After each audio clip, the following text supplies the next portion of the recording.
The Touchstone, Edith Wharton, Chapter 1. Professor Joslin, who, as our readers are doubtless aware, is engaged in writing the life of Mrs. Aubyn, asks us to state that he will be greatly indebted to any of the famous novelist's friends who will furnish him with information concerning the period previous to her coming to England. Mrs. Aubyn had so few intimate friends, and consequently so few regular correspondents, that letters will be of special value. Professor Joslin's address is 10 August Gardens, Kensington, and he begs us to say that he will promptly return any documents entrusted to him. Glenard dropped the Spectator and sat looking into the fire. The club was filling up, but he still had to himself the small inner room, with its darkening outlook down the rain-streaked prospect of Fifth Avenue.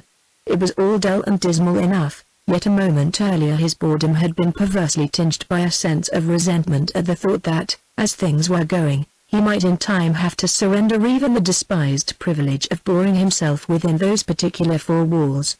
It was not that he cared much for the club, but that the remote contingency of having to give it up stood to him, just then, perhaps by very reason of its insignificance and remoteness, for the symbol of his increasing abnegations, of that perpetual paring off that was gradually reducing existence to the naked business of keeping himself alive. It was the futility of his multiplied shifts and privations that made them seem unworthy of a high attitude, the sense that, however rapidly he eliminated the superfluous, his cleared horizon was likely to offer no nearer view of the one prospect toward which he strained. To give up things in order to marry the woman one loves is easier than to give them up without being brought appreciably nearer to such a conclusion. Through the open door he saw young Hollingsworth rise with a yawn from the ineffectual solace of a brandy and soda and transport his purposeless person to the window. Glenard measured his course with a contemptuous eye. It was so like Hollingsworth to get up and look out of the window just as it was growing too dark to see anything. There was a man rich enough to do what he pleased had he been capable of being pleased, yet barred from all conceivable achievement by his own impervious dullness, while, a few feet off, Glenard, who wanted only enough to keep a decent coat on his back and a roof over the head of the woman he loved, Glenard, who had sweated, toiled, denied himself for the scant measure of opportunity that his zeal would have converted into a kingdom, sat wretchedly calculating that, even when he had resigned from the club, and knocked off his cigars, and given up his Sundays out of town, he would still be no nearer attainment. The Spectator had slipped to his feet, and as he picked it up his eye fell again on the paragraph addressed to the friends of Mrs. Aubyn. He had read it for the first time with a scarcely perceptible quickening of attention. Her name had so long been public property that his eye passed it unseeingly, as the crowd in the street hurries without a glance by some familiar monument. Information concerning the period previous to her coming to England. The words were an evocation. He saw her again as she had looked at their first meeting, the poor woman of genius with her long pale face and short-sighted eyes, softened a little by the grace of youth and inexperience, but so incapable even then of any hold upon the pulses. When she spoke, indeed, she was wonderful, more wonderful, perhaps, than when later, to Glenard's fancy at least, the conscious of memorable things uttered seemed to take from even her most intimate speech the perfect bloom of privacy. It was in those earliest days, if ever, that he had come near loving her, though even then his sentiment had lived only in the intervals of its expression.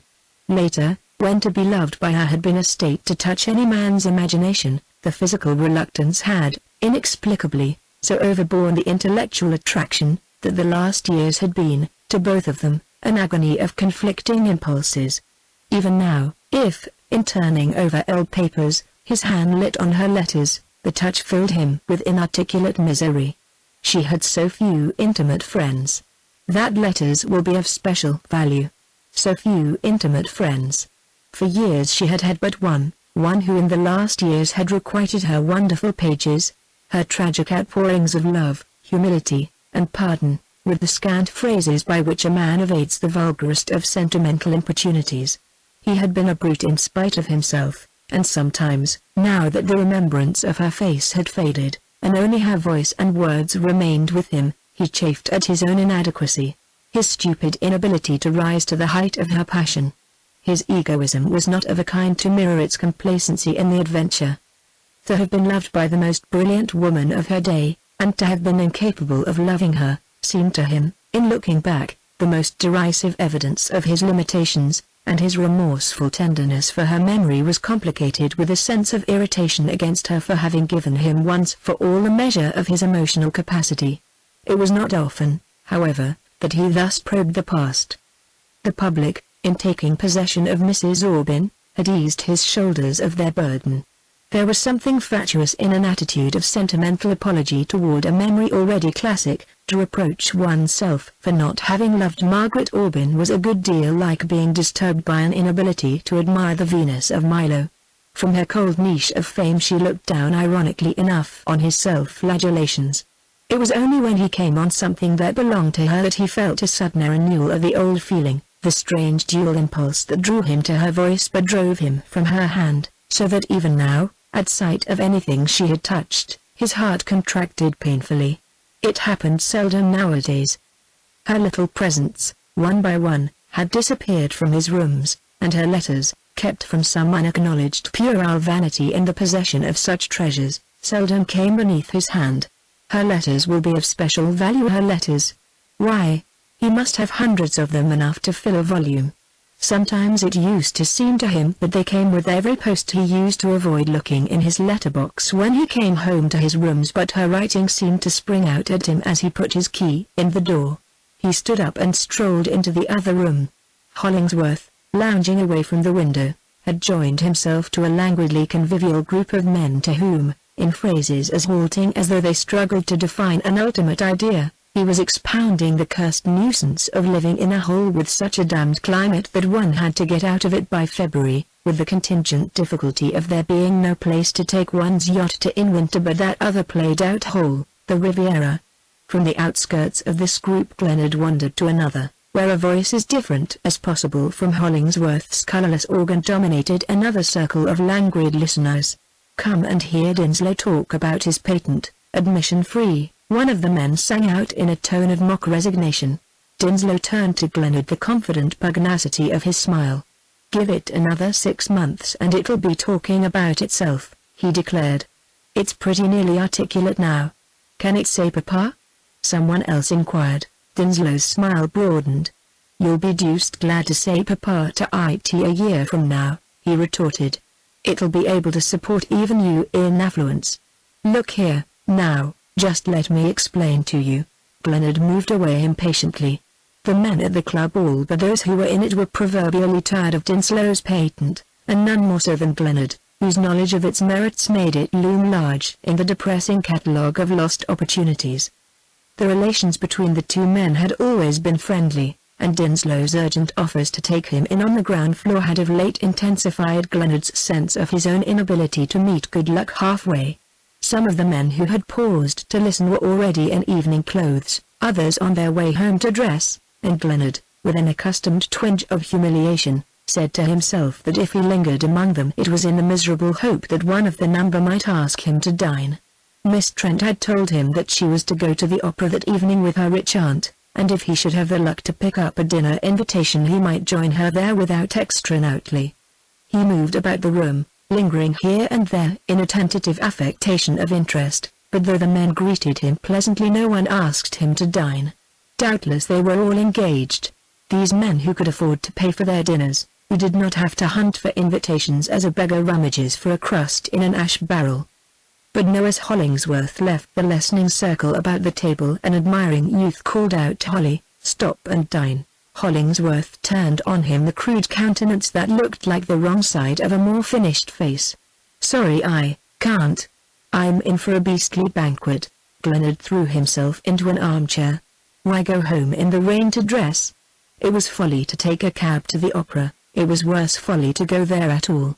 His perpetual meetings with Alexa Trent were as unfair to the girl as they were unnerving to himself.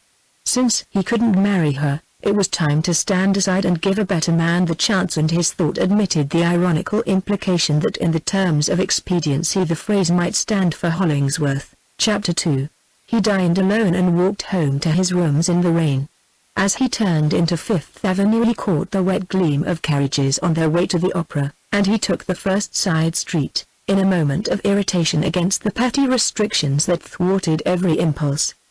It was ridiculous to give up the opera, not because one might possibly be bored there, but because one must pay for the experiment.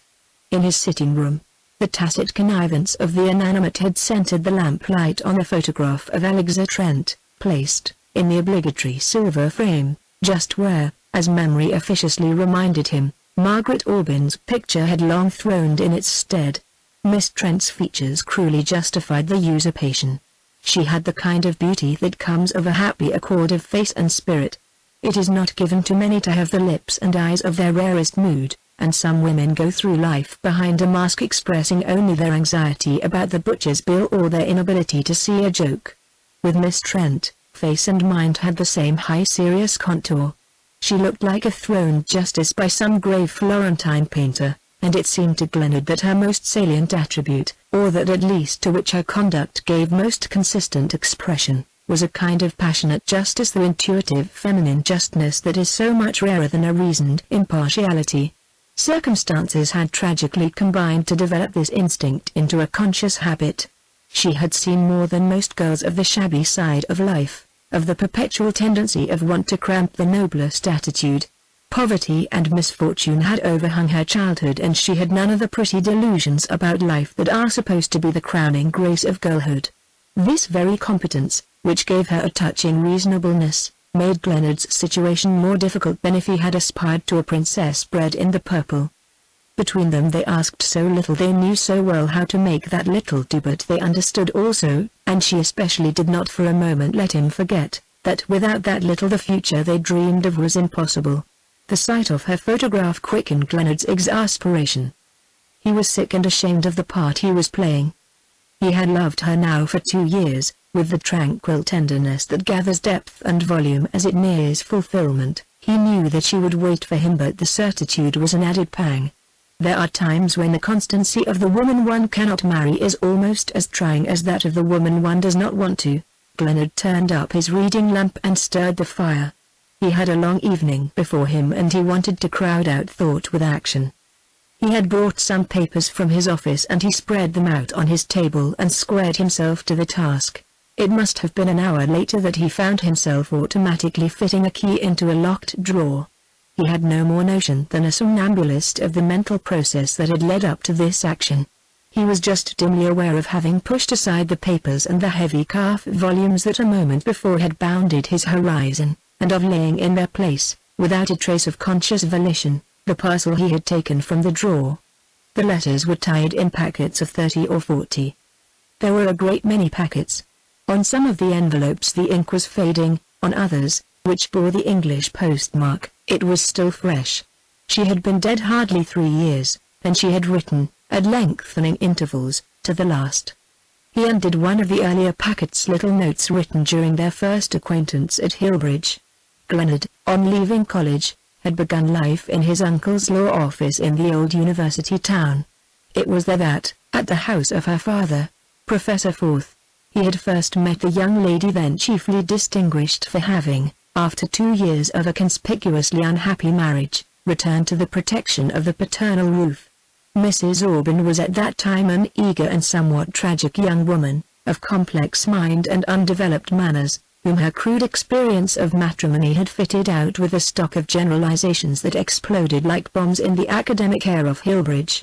In her choice of a husband she had been fortunate enough, if the paradox be permitted, to light on one so signally gifted with the faculty of putting himself in the wrong that her leaving him had the dignity of a manifesto, made her, as it were, the spokeswoman of outraged wifehood. In this light she was cherished by that dominant portion of Hillbridge society which was least indulgent to conjugal differences, and which found a proportionate pleasure in being for once able to feast openly on a dish liberally seasoned with the outrageous. So much did this endear Mrs. Aubyn to the university ladies that they were disposed from the first to allow her more latitude of speech and action than the ill-used wife was generally accorded in Hillbridge, where misfortune was still regarded as a visitation designed to put people in their proper place and make them feel the superiority of their neighbors. The young woman so privileged combined with a kind of personal shyness and intellectual audacity that was like a deflected impulse of coquetry. One felt that if she had been prettier she would have had emotions instead of ideas. She was in fact even then what she had always remained, a genius capable of the acutest generalizations, but curiously undiscerning where her personal susceptibilities were concerned. Her psychology failed her just where it serves most women, and one felt that her brains would never be a guide to her heart. Of all this, however, Glenard thought little in the first year of their acquaintance. He was at an age when all the gifts and graces are but so much undiscriminated food to the ravening egoism of youth. In seeking Mrs. Aubyn's company he was prompted by an intuitive taste for the best as a pledge of his own superiority. The sympathy of the cleverest woman in Hillbridge was balm to his craving for distinction. It was public confirmation of his secret sense that he was cut out for a bigger place. It must not be understood that Glenard was vain. Vanity contents itself with the coarsest diet. There is no palate so fastidious as that of self-distrust. To a youth of Glenard's aspirations the encouragement of a clever woman stood for the symbol of all success. Later, when he had begun to feel his way, to gain a foothold, he would not need such support, but it served to carry him lightly and easily over what is often a period of insecurity and discouragement. It would be unjust, however, to represent his interest in Mrs. Aubyn as a matter of calculation. It was as instinctive as love, and it missed being loved by just such a hairbreadth deflection from the line of beauty as had determined the curve of Mrs. Aubyn's lips. When they met she had just published her first novel, and Glenard, who afterward had an ambitious man's impatience of distinguished women, was young enough to be dazzled by the semi-publicity it gave her. It was the kind of book that makes elderly ladies lower their voices and call each other my dear when they furtively discuss it, and Glenard exulted in the superior knowledge of the world that enabled him to take as a matter of course sentiments over which the university shook its head. Still more delightful was it to hear Mrs. Aubyn waken the echoes of academic drawing-rooms with audacities surpassing those of her printed page. Her intellectual independence gave a touch of comradeship to their intimacy, prolonging the illusion of college friendships based on a joyous interchange of heresies. Mrs. Aubyn and Glenard represented to each other the always wink behind the Hillbridge idol. They walked together in that light of young omniscience from which fate so curiously excludes one's elders. Husbands who are notoriously inopportune, may even die inopportunely, and this was the revenge that Mr. Aubyn, some 2 years after her return to Hillbridge, took upon his injured wife. He died precisely at the moment when Glenard was beginning to criticize her. It was not that she bored him, she did what was infinitely worse, she made him feel his inferiority. The sense of mental equality had been gratifying to his raw ambition, but as his self-knowledge defined itself, his understanding of her also increased, and if man is at times indirectly flattered by the moral superiority of woman, her mental ascendancy is extenuated by no such oblique tribute to his powers. The attitude of looking up is a strain on the muscles, and it was becoming more and more Glenard's opinion that brains, in a woman, should be merely the obverse of beauty. To beauty Mrs. Aubyn could lay no claim, and while she had enough prettiness to exasperate him by her incapacity to make use of it, she seemed invincibly ignorant of any of the little artifices whereby women contrive to palliate their defects and even to turn them into graces. Her dress never seemed a part of her, all her clothes had an impersonal air, as though they had belonged to someone else and been borrowed in an emergency that had somehow become chronic. She was conscious enough of her deficiencies to try to amend them by rash imitations of the most approved models, but no woman who does not dress well intuitively will ever do so by the light of reason, and Mrs. Aubyn's plagiarisms, to borrow a metaphor of her trade, somehow never seemed to be incorporated with the text. Genius is of small use to a woman who does not know how to do her hair. The fame that came to Mrs. Aubyn with her second book left Glenard's imagination untouched, or had at most the negative effect of removing her still farther from the circle of his contracting sympathies. We are all the sport of time, and fate had so perversely ordered the chronology of Margaret Aubyn's romance that when her husband died Glenard felt as though he had lost a friend. It was not in his nature to be needlessly unkind, and though he was in the impregnable position of the man who has given a woman no more definable claim on him than that of letting her fancy that he loves her, he would not for the world have accentuated his advantage by any betrayal of indifference. During the first year of her widowhood their friendship dragged on with halting renewals of sentiment, becoming more and more a banquet of empty dishes from which the covers were never removed, Then Glenard went to New York to live and exchange the faded pleasures of intercourse for the comparative novelty of correspondence.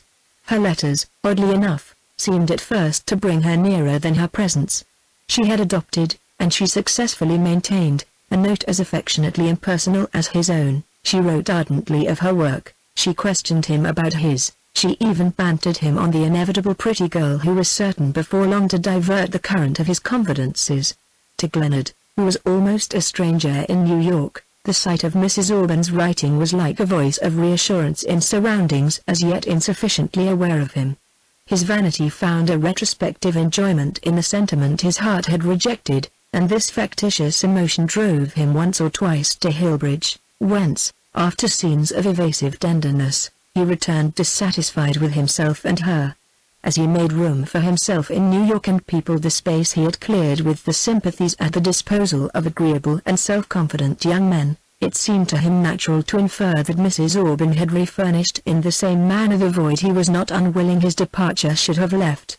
But in the dissolution of sentimental partnerships it is seldom that both associates are able to withdraw their funds at the same time, and Glenard gradually learned that he stood for the venture on which Mrs. Aubyn had irretrievably staked her all. It was not the kind of figure he cared to cut. He had no fancy for leaving havoc in his wake and would have preferred to sow a quick growth of oblivion in the spaces wasted by his unconsidered inroads, but if he supplied the seed it was clearly Mrs. Aubyn's business to see to the raising of the crop. Her attitude seemed indeed to throw his own reasonableness into distinct relief, so that they might have stood for thrift and improvidence in an allegory of the affections. It was not that Mrs. Aubyn permitted herself to be a pensioner on his bounty. He knew she had no wish to keep herself alive on the small change of sentiment, she simply fed on her own funded passion, and the luxuries it allowed her made him, even then, dimly aware that she had the secret of an inexhaustible alchemy. Their relations remained thus negatively tender till she suddenly wrote him of her decision to go abroad to live. Her father had died, she had no near ties in Hillbridge, and London offered more scope than New York to her expanding personality. She was already famous and her laurels were yet unharvested. For a moment the news roused Glenard to a jealous sense of lost opportunities. He wanted, at any rate, to reassert his power before she made the final effort of escape. They had not met for over a year, but of course he could not let her sail without seeing her. She came to New York the day before her departure, and they spent its last hours together.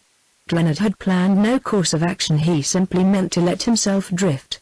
They both drifted, for a long time, down the languid current of reminiscence. She seemed to sit passive, letting him push his way back through the overgrown channels of the past. At length she reminded him that they must bring their explorations to an end. He rose to leave, and stood looking at her with the same uncertainty in his heart. He was tired of her already, he was always tired of her, yet he was not sure that he wanted her to go. "I may never see you again," he said, as though confidently appealing to her compassion. Her look enveloped him. "And I shall see you always, always. Why go then?" Escaped him. "To be nearer you," she answered, and the words dismissed him like a closing door. The door was never to reopen, but through its narrow crack Glenard, as the years went on, became more and more conscious of an inextinguishable light directing its small ray toward the past which consumed so little of his own commemorative oil. The reproach was taken from this thought by Mrs. Aubyn's gradual translation into terms of universality. In becoming a personage she so naturally ceased to be a person that Glenard could almost look back to his explorations of her spirit as on a visit to some famous shrine, immortalized, but in a sense desecrated, by popular veneration. Her letters, from London, continued to come with the same tender punctuality, but the altered conditions of her life, the vistas of new relationships disclosed by every phrase, made her communications as impersonal as a piece of journalism. It was as through the state, the world, indeed, had taken her off his hands, assuming the maintenance of a temperament that had long exhausted his slender store of reciprocity. In the retrospective light shed by the letters he was blinded to their specific meaning. He was not a man who concerned himself with literature, and they had been to him, at first, simply the extension of her brilliant talk, later the dreaded vehicle of a tragic importunity. He knew, of course, that they were wonderful, that, unlike the authors who give their essence to the public and keep only a dry rind for their friends, Mrs. Aubyn had stored of her rarest vintage for this hidden sacrament of tenderness. Sometimes, indeed, he had been oppressed, humiliated almost, by the multiplicity of her illusions, the wide scope of her interests, her persistence in forcing her superabundance of thought and emotion into the shallow receptacle of his sympathy, but he had never thought of the letters objectively, as the production of a distinguished woman, had never measured the literary significance of her oppressive prodigality. He was almost frightened now at the wealth in his hands. The obligation of her love had never weighed on him like this gift of her imagination. It was as though he had accepted from her something to which even a reciprocal tenderness could not have justified his claim. He sat a long time staring at the scattered pages on his desk, and in the sudden realization of what they meant he could almost fancy some alchemistic process changing them to gold as he stared. He had the sense of not being alone in the room, of the presence of another self observing from without the stirring of subconscious impulses that sent flushes of humiliation to his forehead. At length he stood up, and with the gesture of a man who wishes to give outward expression to his purpose to establish, as it were, a moral alibi, swept the letters into a heap and carried them toward the grate. But it would have taken too long to burn all the packets.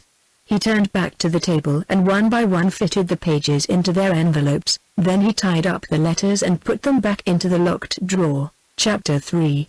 It was one of the laws of Glenard's intercourse with Miss Trent that he always went to see her the day after he had resolved to give her up. There was a special charm about the moments thus snatched from the jaws of renunciation, and his sense of their significance was on this occasion so keen that he hardly noticed the added gravity of her welcome. His feeling for her had become so vital a part of him that her nearness had the quality of imperceptibly readjusting his point of view, so that the jumbled phenomena of experience fell at once into the rational perspective. In this redistribution of values the somber retrospect of the previous evening shrank to a mere cloud on the edge of consciousness. Perhaps the only service an unloved woman can render the man she loves is to enhance and prolong his illusions about her rival. It was the fate of Margaret Aubyn's memory to serve as a foil to Miss Trent's presence, and never had the poor lady thrown her successor into more vivid relief. Miss Trent had the charm of still waters that are felt to be renewed by rapid currents. Her attention spread a tranquil surface to the demonstrations of others, and it was only in days of storm that one felt the pressure of the tides. This inscrutable composure was perhaps her chief grace in Glenard's eyes. Reserve, in some natures, implies merely the locking of empty rooms or the dissimulation of awkward encumbrances, but Miss Trent's reticence was to Glenard like the closed door to the sanctuary, and his certainty of divining the hidden treasure made him content to remain outside in the happy expectancy of the neophyte. "You didn't come to the opera last night," she began, in the tone that seemed always rather to record a fact than to offer a reflection on it. He answered with a discouraged gesture. "What was there, news? We couldn't have talked." "Not as well as here," she assented, adding, after a meditative pause, "as you didn't come I talked to Aunt Virginia instead." "Ah," he returned, the fact being hardly striking enough to detach him from the contemplation of her hands, which had fallen, as was their wont, into an attitude full of plastic possibilities. One felt them to be hands that, moving only to some purpose, were capable of intervals of serene inaction. "We had a long talk," Miss Trent went on, and she waited again before adding, with the increased absence of stress that marked her graver communications, "Aunt Virginia wants me to go abroad with her." Glenard looked up with a start. "Abroad? When?" "Now next month. To be gone 2 years." He permitted himself a movement of tender derision. "Does she really? Well, I want you to go abroad with me for any number of years. Which offer do you accept?" "Only one of them seems to require immediate consideration," she returned, with a smile. Glenard looked at her again. "You're not thinking of it?" Her gaze dropped and she unclasped her hands. Her movements were so rare that they might have been said to italicize her words. "Aunt Virginia talked to me very seriously. It will be a great relief to Mother and the others to have me provided for in that way for 2 years. I must think of that, you know." She glanced down at her gown which, under a renovated surface, dated back to the first days of Glenard's wooing. "I try not to cost much but I do, good Lord." Glenard groaned. They sat silent till at length she gently took up the argument. "As the eldest, you know, I'm bound to consider these things. Women are such a burden. Jim does what he can for Mother, but with his own children to provide for it isn't very much. You see, we're all poor together. Your aunt isn't. She might help your mother, she does in her own way. Exactly, that's the rich relation all over. You may be miserable in any way you like, but if you're to be happy you've got to be so in her way and in her old gowns. I could be very happy in Aunt Virginia's old gowns, Miss. Trent interposed. Abroad, you mean? I mean wherever I felt that I was helping. And my going abroad will help. Of course I see that. And I see your considerateness in putting its advantages negatively. Negatively? In dwelling simply on what the going will take you from, not on what it will bring you to. It means a lot to a woman, of course, to get away from a life like this. He summed up in a disparaging glance the background of indigent furniture.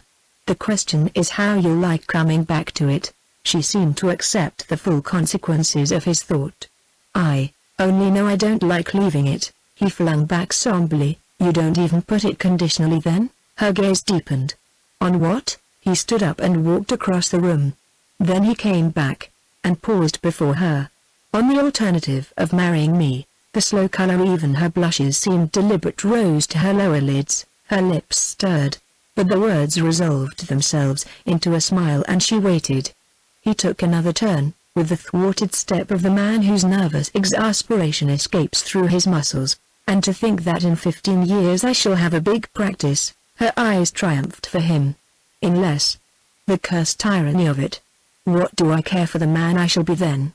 It's slaving one's life away for a stranger. He took her hands abruptly. You'll go to Cannes, I suppose, or Monte Carlo? I heard Hollingsworth say today that he meant to take his yacht over to the Mediterranean. She released herself. If you think that, I don't. I almost wish I did. It would be easier, I mean. He broke off incoherently. I believe your Aunt Virginia does, though. She somehow connotes Hollingsworth and the Mediterranean. He caught her hands again. Alex, if we could manage a little hole somewhere out of town? Could we? She sighed, half yielding, in one of those places where they make jokes about the mosquitoes. He pressed her. Could you get on with one servant? Could you get on without varnished boots? Promise me you won't go, then. What are you thinking of, Stephen? I don't know, he stammered, the question giving unexpected form to his intention. It's all in the air yet, of course, but I picked up a tip the other day. You're not speculating? She cried, with a kind of superstitious terror. Lord, no. This is a sure thing. I almost wish it wasn't. I mean, if I can work it. He had a sudden vision of the comprehensiveness of the temptation. If only he had been less sure of Denslow. His assurance gave the situation the base element of safety. I don't understand you, she faltered. Trust me, instead. He adjured her, with sudden energy, and turning on her abruptly. If you go, you know, you go free, he concluded. She drew back, paling a little. Why do you make it harder for me? To make it easier for myself, he retorted. Chapter 4. Glenard, the next afternoon, leaving his office earlier than usual, turned, on his way home, into one of the public libraries. He had the place to himself at that closing hour, and the librarian was able to give an undivided attention to his tentative request for letters, collections of letters. The librarian suggested Walpole. I meant women's letters. The librarian proffered Hannah More and Miss Martina. Glenard cursed his own inarticulateness. I mean letters to some one person, a man, their husband or, said the inspired librarian, Eloise and Abelard. Well, something a little nearer, perhaps, said Glenard, with lightness. Didn't marry me.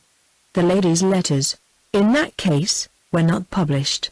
Of course not, said Glenard, vexed at his blunder. There are George Sand's letters to Flaubert. Glenard hesitated. Were they? He chafed at his own ignorance of the sentimental bypaths of literature. If you want love letters, perhaps some of the French 18th century correspondences might suit you better.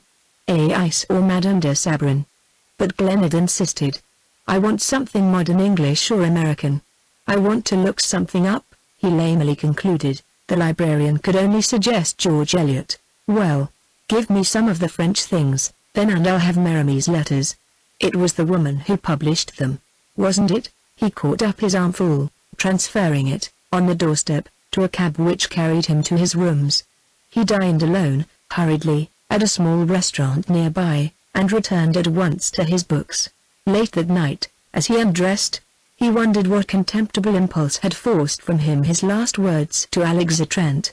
It was bad enough to interfere with the girl's chances by hanging about her to the obvious exclusion of other men, but it was worse to seem to justify his weakness by dressing up the future in delusive ambiguities. He saw himself sinking from depth to depth of sentimental cowardice in his reluctance to renounce his hold on her, and it filled him with self-disgust to think that the highest feeling of which he supposed himself capable was blent with such base elements. His awakening was hardly cheered by the sight of her writing. He tore her note open and took in the few lines. She seldom exceeded the first page with the lucidity of apprehension that is the forerunner of evil. My aunt sails on Saturday and I must give her my answer the day after tomorrow. Please don't come till then. I want to think the question over by myself. I know I ought to go. Won't you help me to be reasonable? It was settled, then. Well, he would be reasonable. He wouldn't stand in her way, he would let her go. For 2 years he had been living some other, luckier man's life. The time had come when he must drop back into his own. He no longer tried to look ahead, to grope his way through the endless labyrinth of his material difficulties. A sense of dull resignation closed in on him like a fog. "Hello, Glenard," a voice said, as an electric car, late that afternoon, dropped him at an uptown corner. He looked up and met the interrogative smile of Barton Flamel, who stood on the curbstone watching the retreating car with the eye of a man philosophic enough to remember that it will be followed by another. Glenard felt his usual impulse of pleasure at meeting Flamel, but it was not in this case curtailed by the reaction of contempt that habitually succeeded it. Probably even the few men who had known Flamel since his youth could have given no good reason for the vague mistrust that he inspired.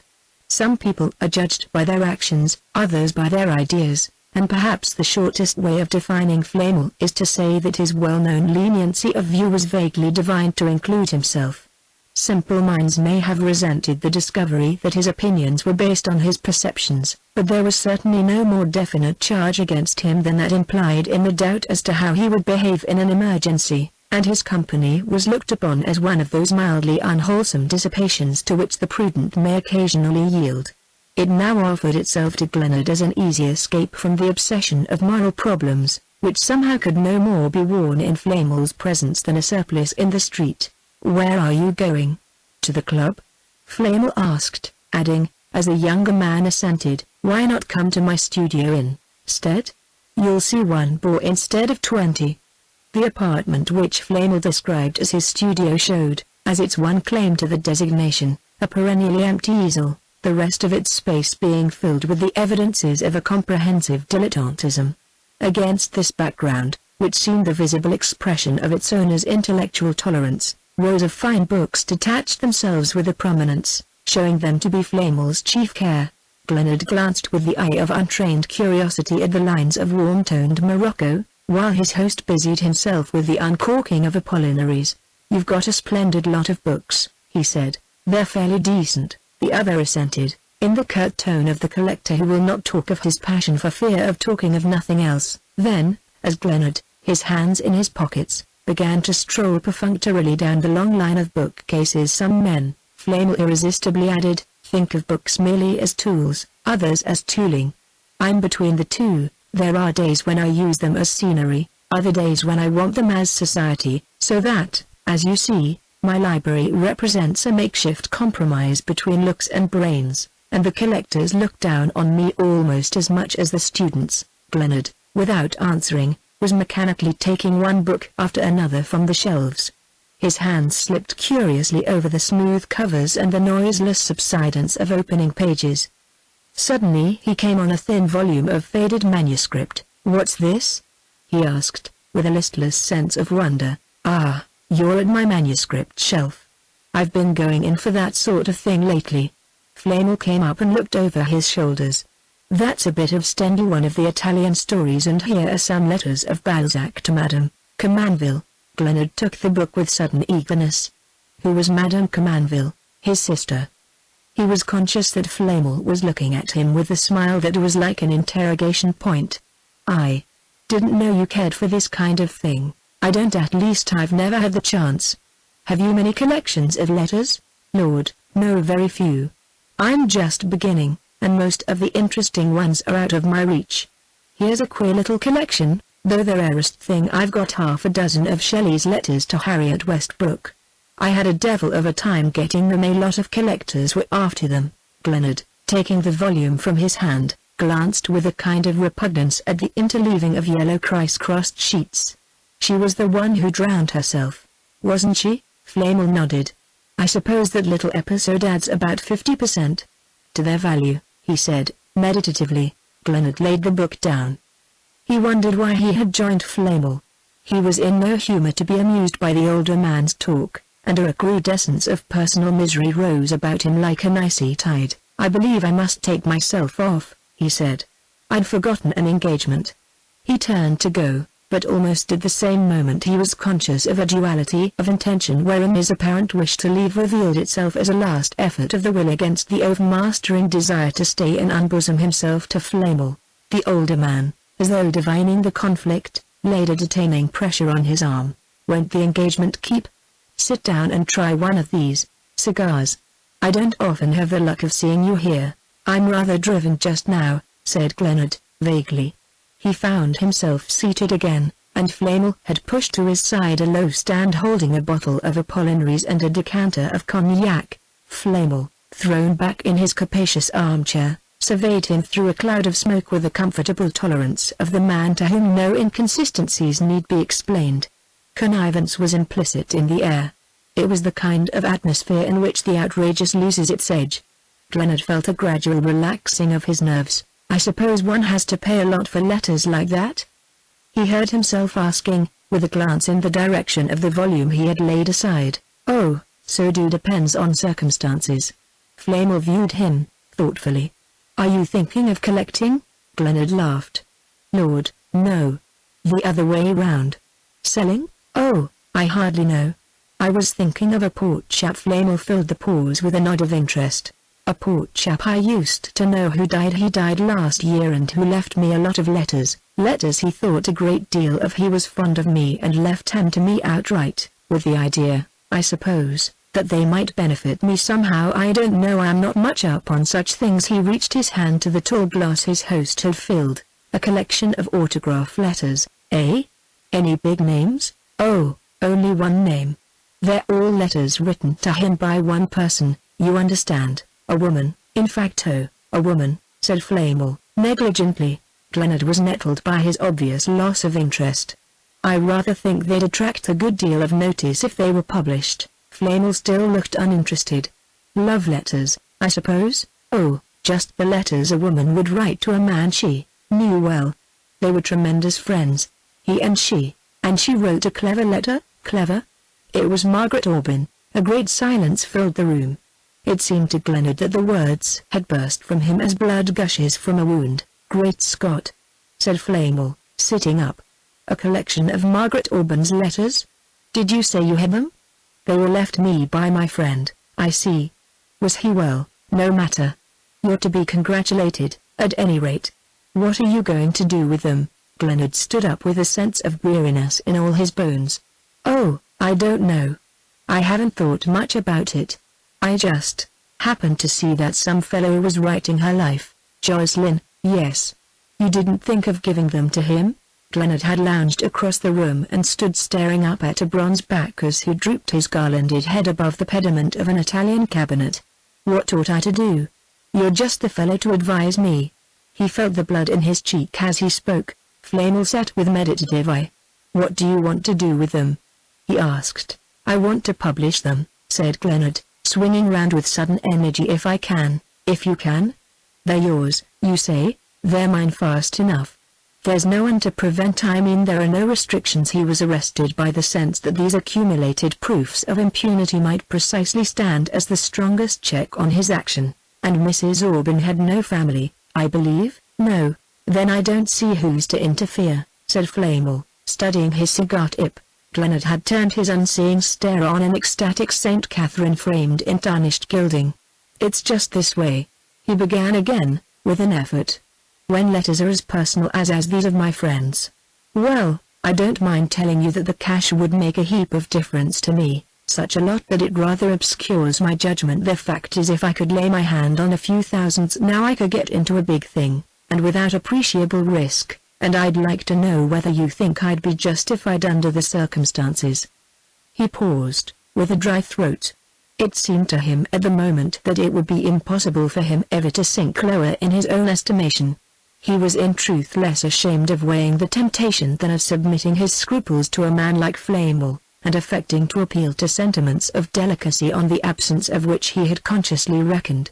But he had reached a point where each word seemed to compel another, as each wave in a stream is forced forward by the pressure behind it, and before Flamel could speak he had faltered out, "You don't think people could criticize the man? But the man's dead, isn't he?" "He's dead, yes, but can I assume the responsibility without?" Flamel hesitated, and almost immediately Glenard's scruples gave way to irritation. If at this hour Flamel were to affect an inopportune reluctance, the older man's answer reassured him. "Why need you assume any responsibility? Your name won't appear, of course, and as to your friends, I don't see why his should, either. He wasn't a celebrity himself, I suppose?" "No, no. Then the letters can be addressed to Mr. Blank." "Doesn't that make it all right?" Glenard's hesitation revived. "For the public, yes. But I don't see that it alters the case for me.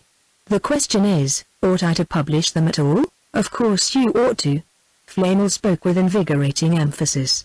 "I doubt if you'd be justified in keeping them back. Anything of Margaret Auburn's is more or less public property by this time. She's too great for any one of us. I was only wondering how you could use them to the best advantage to yourself. I mean, how many are there?" "Oh, a lot, perhaps 100. I haven't counted. There may be more." "Gad. What a haul. When were they written?"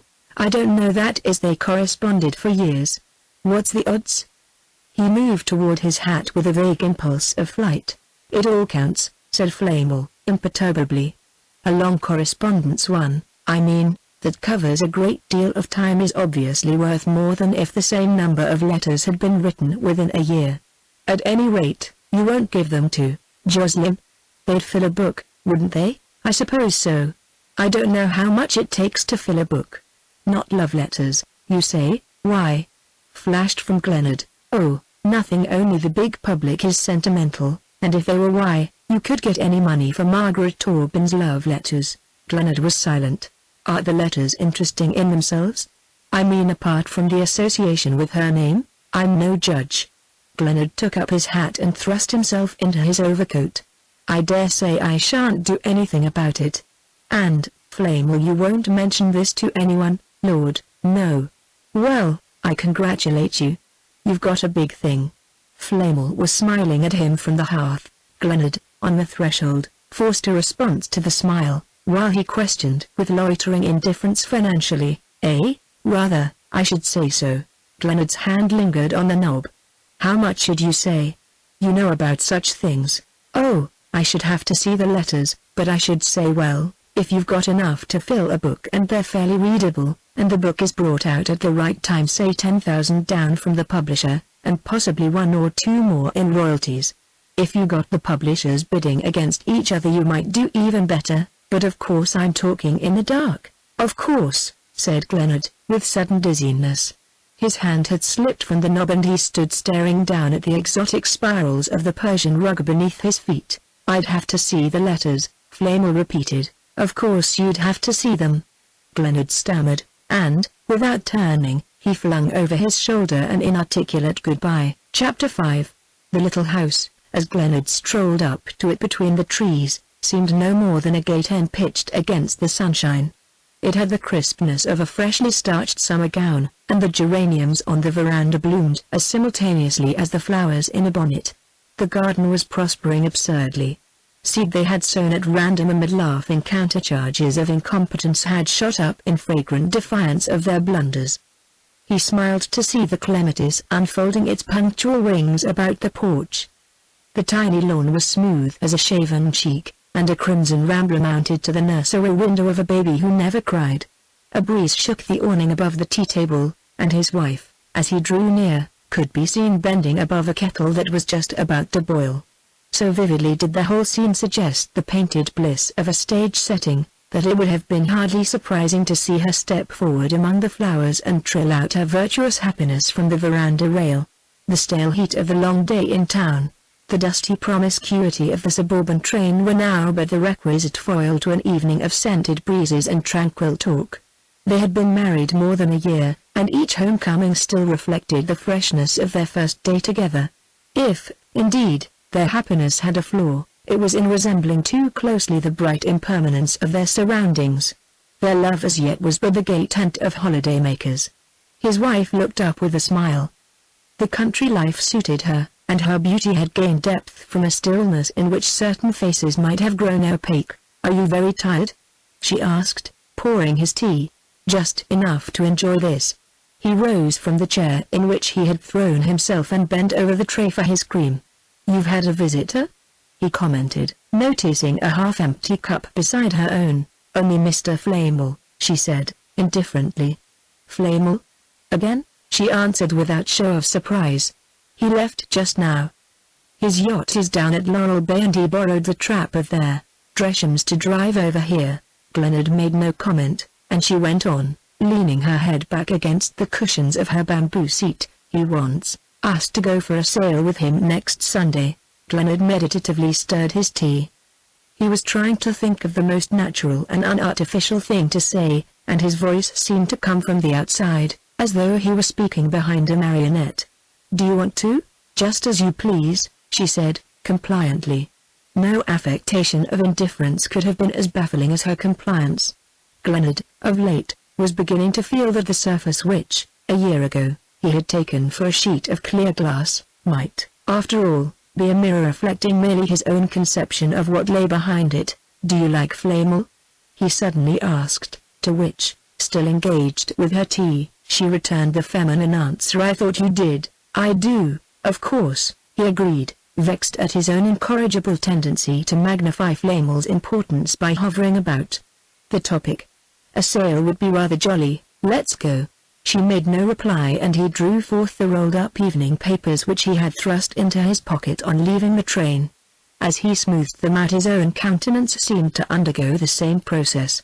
He ran his eye down the list of stocks, and Flamel's importunate personality receded behind the rows of figures pushing forward into notice like so many bearers of good news.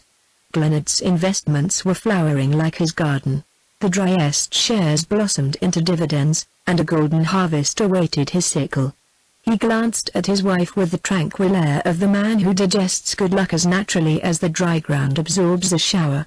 "Things are looking uncommonly well. I believe we shall be able to go to town for 2 or 3 months next winter if we can find something cheap." She smiled luxuriously. It was pleasant to be able to say, with an air of balancing relative advantages, "Really, on the baby's account I shall be almost sorry, but if we do go, there's Kate Erskine's house. She'll let us have it for almost nothing." "Well, write her about it," he recommended, his eyes traveling on in search of the weather report. He had turned to the wrong page, and suddenly a line of black characters leapt out at him as from an ambush. "Margaret Auburn's letters. 2 volumes. Out today. First edition of 5,000 sold out before leaving the press. Second edition ready next week.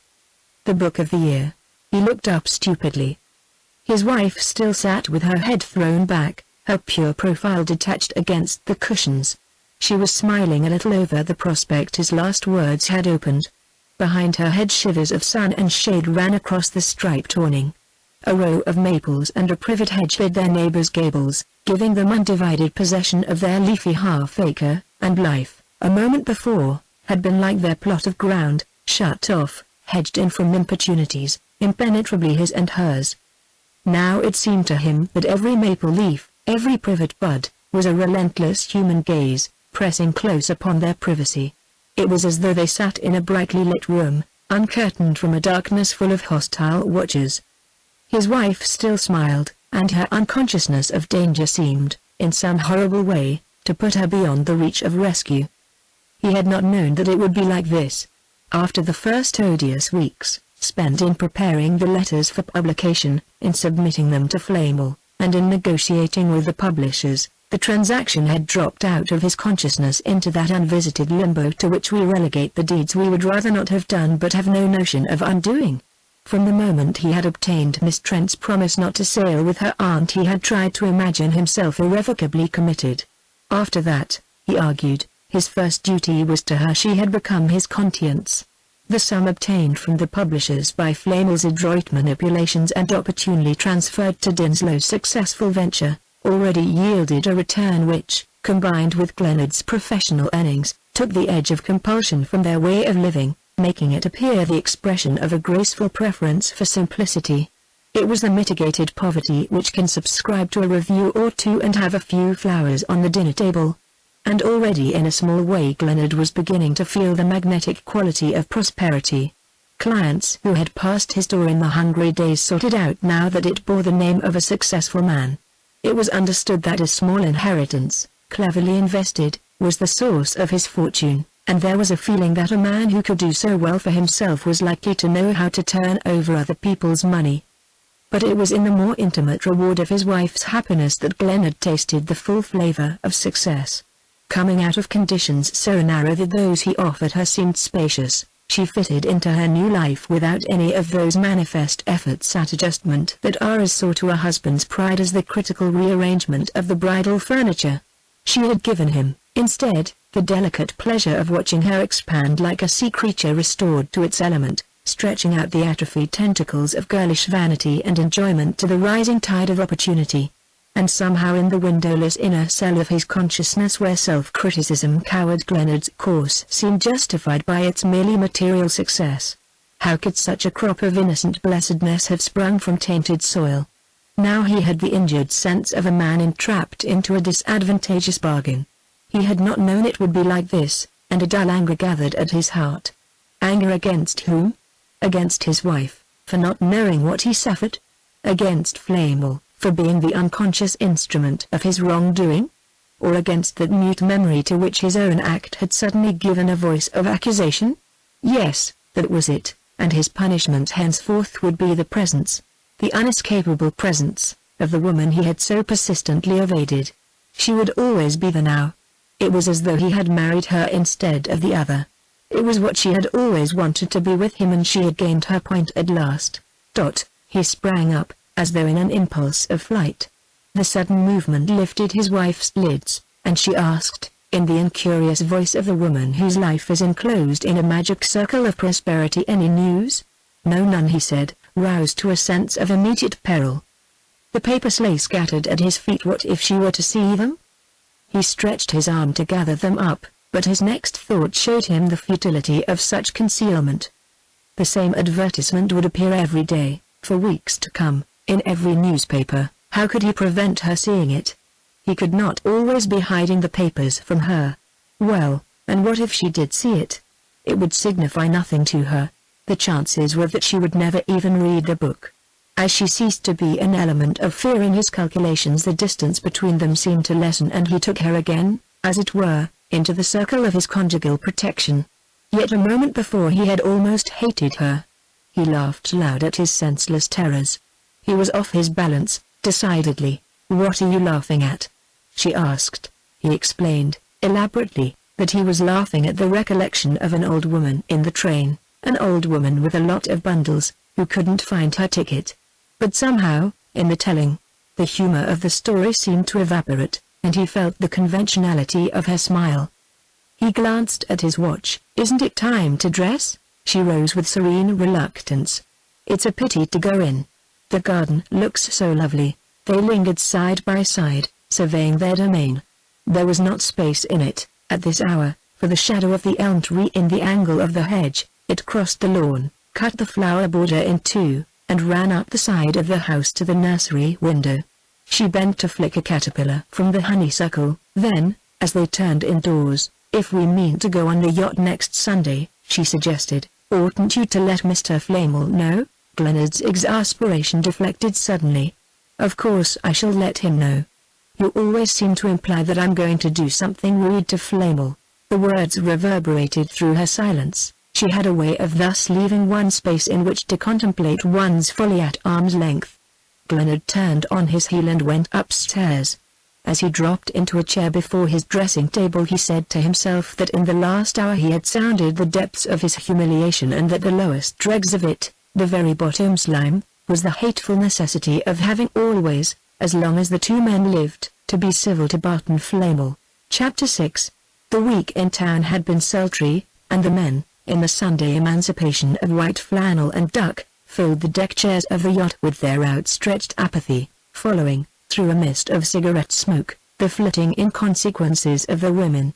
The part was a small one. Flamel had few intimate friends, but composed of more heterogeneous atoms than the little pools into which society usually runs. The reaction from the chief episode of his earlier life had bred in Glenard an uneasy distaste for any kind of personal saliency. Cleverness was useful in business, but in society it seemed to him as futile as the sham cascades formed by a stream that might have been used to drive a mill. He liked the collective point of view that goes with the civilized uniformity of dress clothes, and his wife's attitude implied the same preference, yet they found themselves slipping more and more into Flamel's intimacy. Alexa had once or twice said that she enjoyed meeting clever people, but her enjoyment took the negative form of a smiling receptivity, and Glenard felt a growing preference for the kind of people who have their thinking done for them by the community. Still, the deck of the yacht was a pleasant refuge from the heat on shore, and his wife's profile, serenely projected against the changing blue, lay on his retina like a cool hand on the nerves. He had never been more impressed by the kind of absoluteness that lifted her beauty above the transient effects of other women, making the most harmonious face seem an accidental collocation of features. The ladies who directly suggested this comparison were of a kind accustomed to take similar risks with more gratifying results. Mrs. Armiger had in fact long been the triumphant alternative of those who couldn't see Alexa Glenard's looks, and Mrs. Touchett's claims to consideration were founded on that distribution of effects which is the wonder of those who admire a highly cultivated country. The third lady of the trio, which Glenard's fancy had put to such unflattering uses, was bound by circumstances to support the claims of the other two. This was Mrs. Dresham, the wife of the editor of the Radiator. Mrs. Dresham was a lady who had rescued herself from social obscurity by assuming the role of her husband's exponent and interpreter, and Dresham's leisure being devoted to the cultivation of remarkable women. His wife's attitude committed her to the public celebration of their remarkableness. For the conceivable tedium of this duty, Mrs. Dresham was repaid by the fact that there were people who took her for a remarkable woman, and who in turn probably purchased similar distinction with a small change of her reflected importance. As to the other ladies of the party, they were simply the wives of some of the men, the kind of women who expect to be talked to collectively and to have their questions left unanswered. Mrs. Armiger, the latest embodiment of Dresham's instinct for the remarkable, was an innocent beauty who for years had distilled dullness among a set of people now self-condemned by their inability to appreciate her. Under Dresham's tutelage she had developed into a thoughtful woman, who led his leaders in the Radiator and bought the books he recommended. When a new novel appeared, people wanted to know what Mrs. Armiger thought of it, and a young gentleman who had made a trip in Touraine had recently inscribed to her the wide-margined result of his explorations. Glenard, leaning back with his head against the rail and a slit of fugitive blue between his half-closed lids, vaguely wished she wouldn't spoil the afternoon by making people talk. Though he reduced his annoyance to the minimum by not listening to what was said, there remained a latent irritation against the general futility of words. His wife's gift of silence seemed to him the most vivid commentary on the clumsiness of speech as a means of intercourse, and his eyes had turned to her in renewed appreciation of this finer faculty when Mrs. Armiger's voice abruptly brought home to him the underrated potentialities of language. "You've read them, of course, Mrs. Glenard?" he heard her ask, and, in reply to Alexa's vague interrogation, "Why, the Auburn letters, it's the only book people are talking of this week." Mrs. Dresham immediately saw her advantage. "You haven't read them? How very extraordinary. As Mrs. Armiger says, the book's in the air, one breathes it in like the influenza." Glenard sat motionless, watching his wife. "Perhaps it hasn't reached the suburbs yet," she said, with her unruffled smile. "Oh, do let me come to you, then." Mrs. Touchett cried, anything for a change of air. I'm positively sick of the book and I can't put it down. Can't you sail us beyond its reach, Mr. Flamel? Flamel shook his head. Not even with this breeze. Literature travels faster than steam nowadays. And the worst of it is that we can't any of us give up reading. It's as insidious as a vice and as tiresome as a virtue. I believe it is a vice, almost, to read such a book as The Letters, said Mrs. Touchett. It's the woman's soul, absolutely torn up by the roots, her whole self laid bare, and to a man who evidently didn't care, who couldn't have cared. I don't mean to read another line, it's too much like listening at a keyhole. But if she wanted it published, wanted it? How do we know she did? Why, I heard she'd left the letters to the man whoever he is with directions that they should be published after his death. I don't believe it, Mrs. Touchett declared. He's dead then, is he? One of the men asked. Why, you don't suppose if he were alive he could ever hold up his head again, with these letters being read by everybody? Mrs. Touchett protested. It must have been horrible enough to know they'd been written to him, but to publish them. No man could have done it and no woman could have told him to. Oh, come, Dresham judicially interposed. After all, they're not love letters. No, that's the worst of it, they're unloved letters, Mrs. Touchett retorted. Then, obviously, she needn't have written them, whereas the man, poor devil, could hardly help receiving them. Perhaps he counted on the public to save him the trouble of reading them, said young Hartley, who was in the cynical stage. Mrs. Armiger turned her reproachful loveliness to Dresham. From the way you defend him, I believe you know who he is. Everyone looked at Dresham, and his wife smiled with the superior air of the woman who is in her husband's professional secrets. Dresham shrugged his shoulders. What have I said to defend him? You called him a poor devil, you pitied him. A man who could let Margaret Auburn write to him in that way? Of course I pity him. Then you must know who he is, cried Mrs. Armiger, with a triumphant air of penetration. Hartley and Flamel laughed and Dresham shook his head. No, one knows, not even the publishers, so they tell me at least. So they tell you to tell us, Hartley astutely amended, and Mrs. Armiger added, with the appearance of carrying the argument a point farther, but even if he's dead and he's dead, somebody must have given the letters to the publishers. A little bird, probably, said Dresham, smiling indulgently on her deduction. A little bird of prey then, a vulture, I should say, another man interpolated. Oh, I'm not with you there, said Dresham, easily. Those letters belong to the public. How can any letters belong to the public that weren't written to the public? Mrs. Touchett interposed. Well, these were, in a sense. A personality as big as Margaret Auburn's belongs to the world. Such a mind is part of the general fund of thought. It's the penalty of greatness one becomes a monument historique. Posterity pays the cost of keeping one up, but on condition that one is always open to the public. I don't see that exonerates the man who gives up their keys of the sanctuary, as it were. Who was he? Another voice inquired. Who was he? Oh, nobody. I fancy the letterbox, the slit in the wall through which the letters passed to posterity. But she never meant them for posterity. A woman shouldn't write such letters if she doesn't mean them to be published. She shouldn't write them to such a man. Mrs. Touchett scornfully corrected. I never keep letters, said Mrs. Armiger, under the obvious impression that she was contributing a valuable point to the discussion. There was a general laugh, and Flamel, who had not spoken, said, lazily, you women are too incurably subjective. I venture to say that most men would see in those letters merely their immense literary value, their significance as documents. The personal side doesn't count where there's so much else. Oh, we all know you haven't any principles, Mrs. Armiger declared, and Alexa Gleannad, lifting an indolent smile, said, I shall never write your love letter, Mr. Flamel. Gleannad moved away impatiently. Such talk was as tedious as the buzzing of gnats. He wondered why his wife had wanted to drag him on such a senseless expedition. He hated Flamel's crowd, and what business had Flamel himself to interfere in that way, standing up for the publication of the letters as though Gleannad needed his defense? Gleannad turned his head and saw that Flamel had drawn a seat to Alex's elbow and was speaking to her in a low tone. The other groups had scattered, straying in twos along the deck.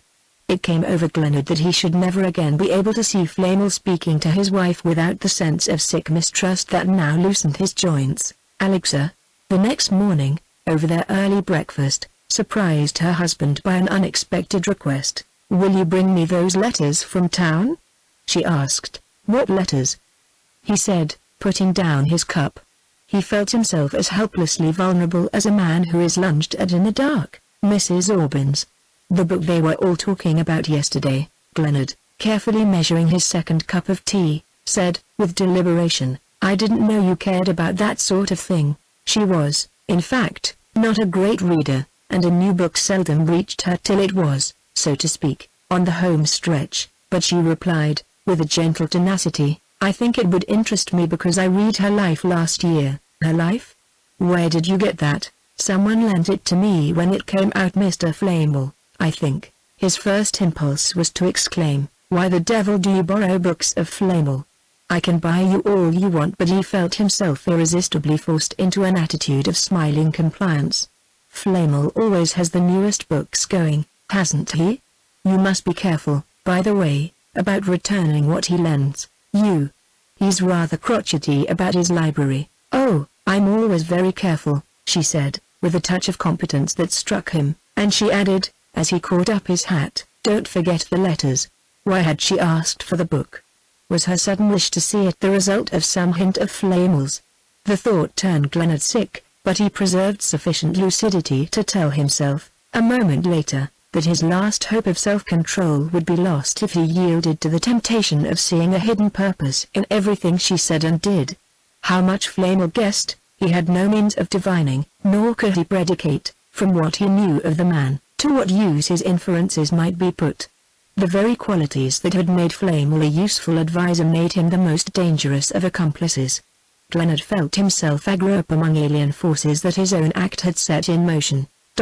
Alexa was a woman of few requirements, but her wishes, even in trifles, had a definiteness that distinguished them from the fluid impulses of her kind. He knew that, having once asked for the book, she would not forget it, and he put aside, as an ineffectual expedient, his momentary idea of applying for it at the circulating library and telling her that all the copies were out. If the book was to be bought, it had better be bought at once. He left his office earlier than usual and turned in at the first bookshop on his way to the train. The show window was stacked with conspicuously lettered volumes. Margaret Aubyn flashed back at him in endless repetition. He plunged into the shop and came on a counter where the name reiterated itself on row after row of bindings. It seemed to have driven the rest of literature to the back shelves. He caught up a copy, tossing the money to an astonished clerk who pursued him to the door with the unheeded offer to wrap up the volumes. In the street he was seized with a sudden apprehension. What if he were to meet Flamel? The thought was intolerable. He called a cab and drove straight to the station where, amid the palm leaf fans of a perspiring crowd, he waited a long half-hour for his train to start. He had thrust a volume in either pocket and in the train he dared not draw them out, but the detested words leapt at him from the folds of the evening paper. The air seemed full of Margaret Aubyn's name. The motion of the train set it dancing up and down on the page of a magazine that a man in front of him was reading. At the door he was told that Mrs. Glenard was still out, and he went upstairs to his room and dragged the books from his pocket. They lay on the table before him like live things that he feared to touch. At length he opened the first volume. A familiar letter sprang out at him, each word quickened by its glaring garb of type. The little broken phrases fled across the page like wounded animals in the open. It was a horrible sight. A batch of helpless things driven savagely out of shelter. He had not known it would be like this. He understood now that, at the moment of selling the letters, he had viewed the transaction solely as it affected himself, as an unfortunate blemish on an otherwise presentable record. He had scarcely considered the act in relation to Margaret Aubyn, for death, if it hallows, also makes innocuous. Glenard's God was a God of the living, of the immediate, the actual, the tangible. All his days he had lived in the presence of that God, heedless of the divinities who, below the surface of our deeds and passions, silently forge the fatal weapons of the dead. Chapter 7. A knock roused him, and looking up he saw his wife. He met her glance in silence, and she faltered out, "Are you ill?" The words restored his self-possession. Ill? Of course not. They told me you were out and I came upstairs. The books lay between them on the table. He wondered when she would see them. She lingered tentatively on the threshold, with the air of leaving his explanation on his hands. She was not the kind of woman who could be counted on to fortify an excuse by appearing to dispute it. Where have you been? Glennard asked, moving forward so that he obstructed her vision of the books. I walked over to the Dreshams for tea. I can't think what you see in those people, he said with a shrug, adding, uncontrollably I suppose Flamel was there? No, he left on the yacht this morning. An answer so obstructing to the natural escape of his irritation left Glennard with no momentary resource but that of strolling impatiently to the window. As her eyes followed him they lit on the books. Ah, you've brought them. I'm so glad, she exclaimed. He answered over his shoulder, for a woman who never reads you make the most astounding exceptions. Her smile was an exasperating concession to the probability that it had been hot in town or that something had bothered him. Do you mean it's not nice to want to read the book? She asked. It was not nice to publish it, certainly, but after all, I'm not responsible for that, am I? She paused, and, as he made no answer, went on, still smiling, I do read sometimes, you know, and I'm very fond of Margaret Auburn's books. I was reading Pomegranate Seed when we first met. Don't you remember? It was then you told me all about her. Glennard had turned back into the room and stood staring at his wife. All about her? He repeated, and with the words remembrance came to him. He had found Miss Trent one afternoon with a novel in her hand, and moved by the lover's fatuous impulse to associate himself in some way with whatever fills the mind of the beloved, had broken through his habitual silence about the past. Rewarded by the consciousness of figuring impressively in Miss Trent's imagination, he had gone on from one anecdote to another, reviving dormant details of his old Hillbridge life, and pasturing his vanity on the eagerness with which she received his reminiscences of a being already clothed in the impersonality of greatness. The incident had left no trace in his mind, but it sprang up now like an old enemy, the more dangerous for having been forgotten. The instinct of self-preservation, sometimes the most perilous that man can exercise, made him awkwardly declare, "Oh, I used to see her at people's houses, that was all," and her silence as usual leaving room for a multiplication of blunders. He added, with increased indifference, "I simply can't see what you can find to interest you in such a book." She seemed to consider this intently. "You've read it, then?" I glanced at it. "I never read such things." Is it true that she didn't wish the letters to be published? Glennard felt the sudden dizziness of the mountaineer on a narrow ledge, and with it the sense that he was lost if he looked more than a step ahead. "I'm sure I don't know," he said, then, summoning a smile, he passed his hand through her arm. "I didn't have tea at the Dreshams, you know. Won't you give me some now?" he suggested. That evening Glennard, under pretext of work to be done, shut himself into the small study opening off the drawing room. As he gathered up his papers he said to his wife, "You're not going to sit indoors on such a night as this? I'll join you presently outside." But she had drawn her armchair to the lamp. "I want to look at my book," she said, taking up the first volume of their letters. Glennard, with a shrug, withdrew into the study. "I'm going to shut the door, I want to be quiet," he explained from the threshold. And she nodded without lifting her eyes from the book. He sank into a chair, staring aimlessly at the outspread papers.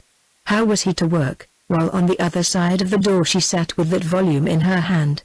The door did not shut her out. He saw her distinctly, felt her close to him in a contact as painful as the pressure on a bruise. The sensation was part of the general strangeness that made him feel like a man waking from a long sleep to find himself in an unknown country among people of alien tongue. We live in our own souls as in an unmapped region, a few acres of which we have cleared for our habitation, while of the nature of those nearest us we know but the boundaries that march with ours.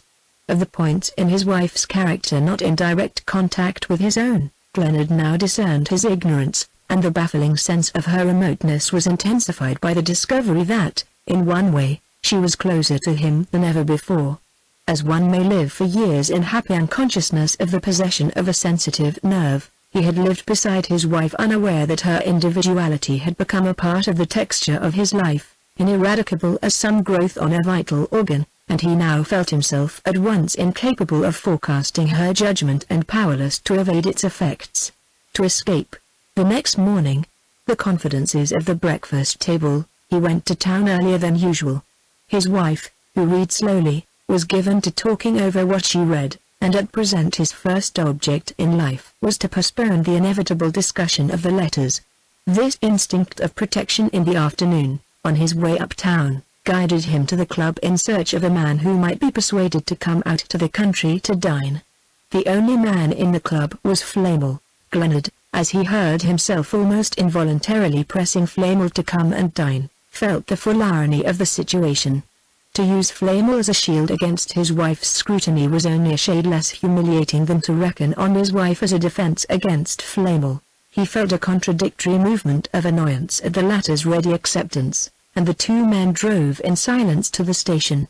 As they passed the bookstall in the waiting room, Flamel lingered a moment, and the eyes of both fell on Margaret Auburn's name, conspicuously displayed above a counter stacked with the familiar volumes. "We shall be late, you know," Glenard remonstrated, pulling out his watch. "Go ahead," said Flamel, imperturbably. "I want to get something." Glenard turned on his heel and walked down the platform. Flamel rejoined him with an innocent-looking magazine in his hand, but Glenard dared not even glance at the cover, lest it should show the syllables he feared. The train was full of people they knew, and they were kept apart till it dropped them at the little suburban station. As they strolled up the shaded hill, Glenard talked volubly, pointing out the improvements in the neighborhood, deploring the threatened approach of an electric railway, and screening himself by a series of reflex adjustments from the imminent risk of any allusion to the letters. Flamel suffered his discourse with the bland inattention that we accord to the affairs of someone else's suburb, and they reached the shelter of Alex's tea table without a perceptible turn toward the dreaded topic. The dinner passed off safely. Flamel, always at his best in Alex's presence, gave her the kind of attention which is like a beaconing light thrown on the speaker's words. His answers seemed to bring out a latent significance in her phrases, as the sculptor draws his statue from the block. Glenard, under his wife's composure, detected a sensibility to this maneuver, and the discovery was like the lightning flash across a nocturnal landscape. Thus far these momentary illuminations had served only to reveal the strangeness of the intervening country. Each fresh observation seemed to increase the sum total of his ignorance. Her simplicity of outline was more puzzling than a complex surface. One may conceivably work one's way through a labyrinth, but Alex's candor was like a snow-covered plain where, the road once lost, there are no landmarks to travel by. Dinner over, they returned to the veranda, where a moon, rising behind the old elm, was combining with that complacent tree a romantic enlargement of their borders. Glenard had forgotten the cigars. He went to his study to fetch them, and in passing through the drawing-room he saw the second volume of the letters lying open on his wife's table. He picked up the book and looked at the date of the letter she had been reading. It was one of the last. He knew the few lines by heart. He dropped the book and leaned against the wall. Why had he included that one among the others? Or was it possible that now they would all seem like that? Alex's voice came suddenly out of the dusk. "May touch it was right, it is like listening at a keyhole." "I wish I hadn't read it," Flamel returned, in the leisurely tone of the man whose phrases are punctuated by a cigarette. "It seems so to us, perhaps, but to another generation the book will be a classic. Then it ought not to have been published till it had become a classic. It's horrible, it's degrading almost, to read the secrets of a woman one might have known." She added, in a lower tone, "Stephen did know her, did he?" Came from Flamel. He knew her very well, at Hillbridge, years ago. The book has made him feel dreadfully. He wouldn't read it. He didn't want me to read it. I didn't understand at first, but now I can see how horribly disloyal it must seem to him. It's so much worse to surprise a friend's secrets than a stranger's. "Oh, Glenard's such a sensitive chap," Flamel said, easily, and Alexa almost rebukingly rejoined, "If you'd known her I'm sure you'd feel as he does." Glenard stood motionless, overcome by the singular infelicity with which he had contrived to put Flamel in possession of the 2 points most damaging to his case, the fact that he had been a friend of Margaret Auburn's, and that he had concealed from Alexa his share in the publication of the letters. To a man of less than Flamel's astuteness it must now be clear to whom the letters were addressed, and the possibility once suggested, nothing could be easier than to confirm it by discreet research. An impulse of self-accusal drove Glenard to the window. Why not anticipate betrayal by telling his wife the truth in Flamel's presence? If the man had a drop of decent feeling in him, such a course would be the surest means of securing his silence, and above all, it would rid Glenard of the necessity of defending himself against the perpetual criticism of his wife's belief in him. The impulse was strong enough to carry him to the window, but there a reaction of defiance set in. What had he done, after all, to need defense and explanation? Both Dresham and Flamel had, in his hearing, declared the publication of the letters to be not only justifiable but obligatory, and if the disinterestedness of Flamel's verdict might be questioned, Dresham's at least represented the impartial view of the man of letters. As to Alexa's words, they were simply the conventional utterance of the nice woman on a question already decided for her by other nice women. She had said the proper thing as mechanically as she would have put on the appropriate gown or written the correct form of dinner invitation. Glenard had small faith in the abstract judgments of the other sex. He knew that half the women who were horrified by the publication of Mrs. Aubyn's letters would have betrayed her secrets without a scruple. The sudden lowering of his emotional pitch brought a proportionate relief. He told himself that now the worst was over and things would fall into perspective again. His wife and Flamel had turned to other topics, and coming out on the veranda, he handed the cigars to Flamel, saying, cheerfully, and yet he could have sworn they were the last words he meant to utter, "Look here, old man, before you go down to Newport you must come out and spend a few days with us, mustn't he?" Alexa, Chapter 8. Glenard had, perhaps unconsciously, counted on the continuance of this easier mood. He had always taken pride in a certain robustness of fiber that enabled him to harden himself against the inevitable, to convert his failures into the building materials of success. Though it did not even now occur to him that what he called the inevitable had hitherto been the alternative he happened to prefer, he was yet obscurely aware that his present difficulty was one not to be conjured by any affectation of indifference. Some griefs build the soul a spacious house, but in this misery of Glenard's he could not stand upright. It pressed against him at every turn. He told himself that this was because there was no escape from the visible evidences of his act. The letters confronted him everywhere.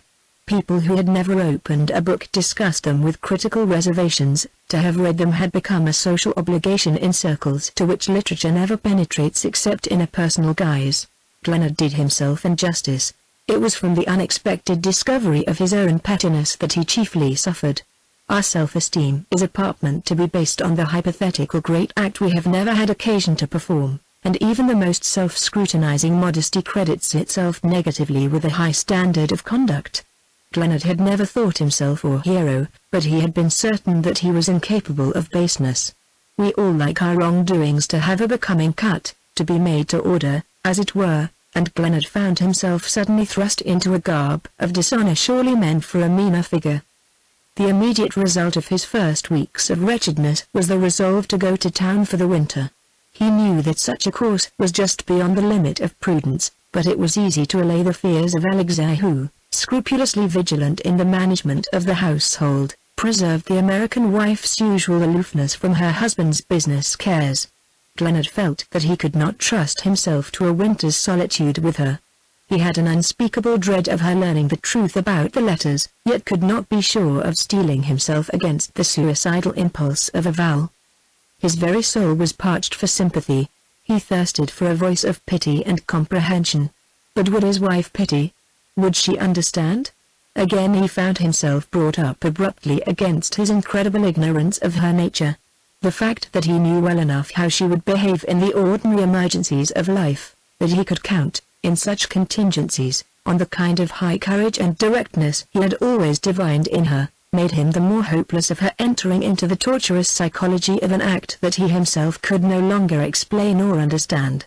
It would have been easier had she been more complex, more feminine, if he could have counted on her imaginative sympathy or her moral obtuseness, but he was sure of neither.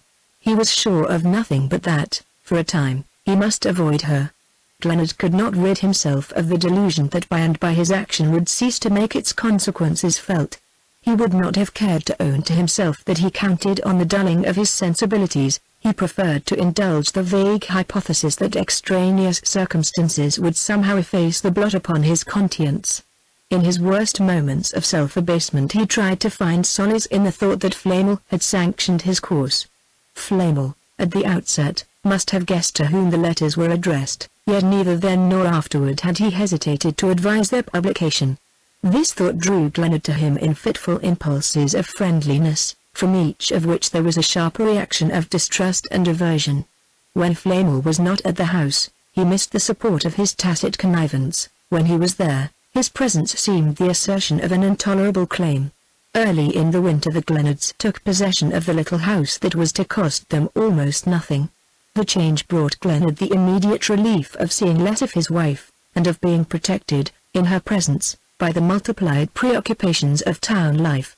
Alexa, who could never appear hurried, showed the smiling abstraction of a pretty woman to whom the social side of married life has not lost its novelty. Glenard, with the recklessness of a man fresh from his first financial imprudence, encouraged her in such little extravagances as her good sense at first resisted. Since they had come to town, he argued, they might as well enjoy themselves. He took a sympathetic view of the necessity of new gowns. He gave her a set of furs at Christmas, and before the new year they had agreed on the obligation of adding a parlour-maid to their small establishment. Providence the very next day hastened to justify this measure by placing on Glenard's breakfast plate an envelope bearing the name of the publishers to whom he had sold Mrs. Auburn's letters. It happened to be the only letter the early post had brought, and he glanced across the table at his wife, who had come down before him and had probably laid the envelope on his plate. She was not the woman to ask awkward questions, but he felt the conjecture of her glance, and he was debating whether to affect surprise at the receipt of the letter, or to pass it off as a business communication that had strayed to his house, when a check fell from the envelope. It was the royalty on the first edition of the letters. His first feeling was one of simple satisfaction. The money had come with such infernal opportuneness that he could not help welcoming it. Before long, too, there would be more. He knew the book was still selling far beyond the publisher's previsions. He put the check in his pocket and left the room without looking at his wife. On the way to his office the habitual reaction set in. The money he had received was the first tangible reminder that he was living on the sale of his self-esteem. The thought of material benefit had been overshadowed by his sense of the intrinsic baseness of making the letters known. Now he saw what an element of sordidness it added to the situation and how the fact that he needed the money, and must use it, pledged him more irrevocably than ever to the consequences of his act. It seemed to him, in that first hour of misery, that he had betrayed his friend anew. When, that afternoon, he reached home earlier than usual, Alex's drawing-room was full of a gaiety that overflowed to the stairs. Flamel, for a wonder, was not there, but Dresham and young Hartley, grouped about the tea-table, were receiving with resonant mirth a narrative delivered in the fluttered staccato that made Mrs. Armiger's conversation like the ejaculations of a startled aviary. She paused as Glenard entered, and he had time to notice that his wife, who was busied about the tea-tray, had not joined in the laughter of the men. "Oh, go on, young Hartley rapturously groaned, and Mrs. Armiger met Glenard's inquiry with the deprecating cry that really she didn't see what there was to laugh at. "I'm sure I feel more like crying. I don't know what I should have done if Alexa hadn't been home to give me a cup of tea. My nerves are in shreds." "Yes, another, dear, please." And as Glenard looked his perplexity, she went on, after pondering on the selection of a second lump of sugar, "Why, I've just come from the reading, you know, the reading at the Waldorf." "I haven't been in town long enough to know anything," said Glenard, taking the cup his wife handed him. "Who has been reading what?" "That lovely girl from the South, Georgie. What's her name?" "Mrs. Dresham's protégée, unless she's yours, Mr. Dresham." "Why, the big ballroom was packed, and all the women were crying like idiots. It was the most harrowing thing I ever heard." "What do you hear?" Glenard asked, and his wife interposed, "Won't you have another bit of cake, Julia? Or, Stephen, ring for some hot toast, please." Her tone betrayed a polite satiety of the topic under discussion. Glenard turned to the bell, but Mrs. Armiger pursued him with her lovely amazement. "Why, the Aubyn letters, didn't you know about it?" The girl read them so beautifully that it was quite horrible. I should have fainted if there'd been a man near enough to carry me out. Hartley's glee redoubled, and Dresham said, jovially, how like you women to raise a shriek over the book and then do all you can to encourage the blatant publicity of the readings. Mrs. Armiger met him more than halfway on a torrent of self-accusal. It was horrid, it was disgraceful. I told your wife we ought all to be ashamed of ourselves for going, and I think Alexa was quite right to refuse to take any tickets even if it was for a charity. Oh, her hostess murmured, indifferently, with me charity begins at home. I can't afford emotional luxuries. A charity? A charity? Hartley exulted. I hadn't seized the full beauty of it. Reading poor Margaret Auburn's love letters at the Waldorf before 500 people for a charity. What charity, dear Mrs. Armiger? Why, the Home for Friendless Women. It was well chosen, Dresham commented, and Hartley buried his mirth in the sofa cushions. When they were alone, Glenard, still holding his untouched cup of tea, turned to his wife, who sat silently behind their kettle. Who asked you to take a ticket for that reading? I don't know, really, Kate Dresham, I fancy. It was she who got it up. It's just the sort of damnable vulgarity she's capable of. It's loathsome, it's monstrous, his wife, without looking up, answered gravely. I thought so too. It was for that reason I didn't go. But you must remember that very few people feel about Mrs. Aubyn as you do. Glenard managed to set down his cup with a steady hand, but the room swung round with him and he dropped into the nearest chair. As I do?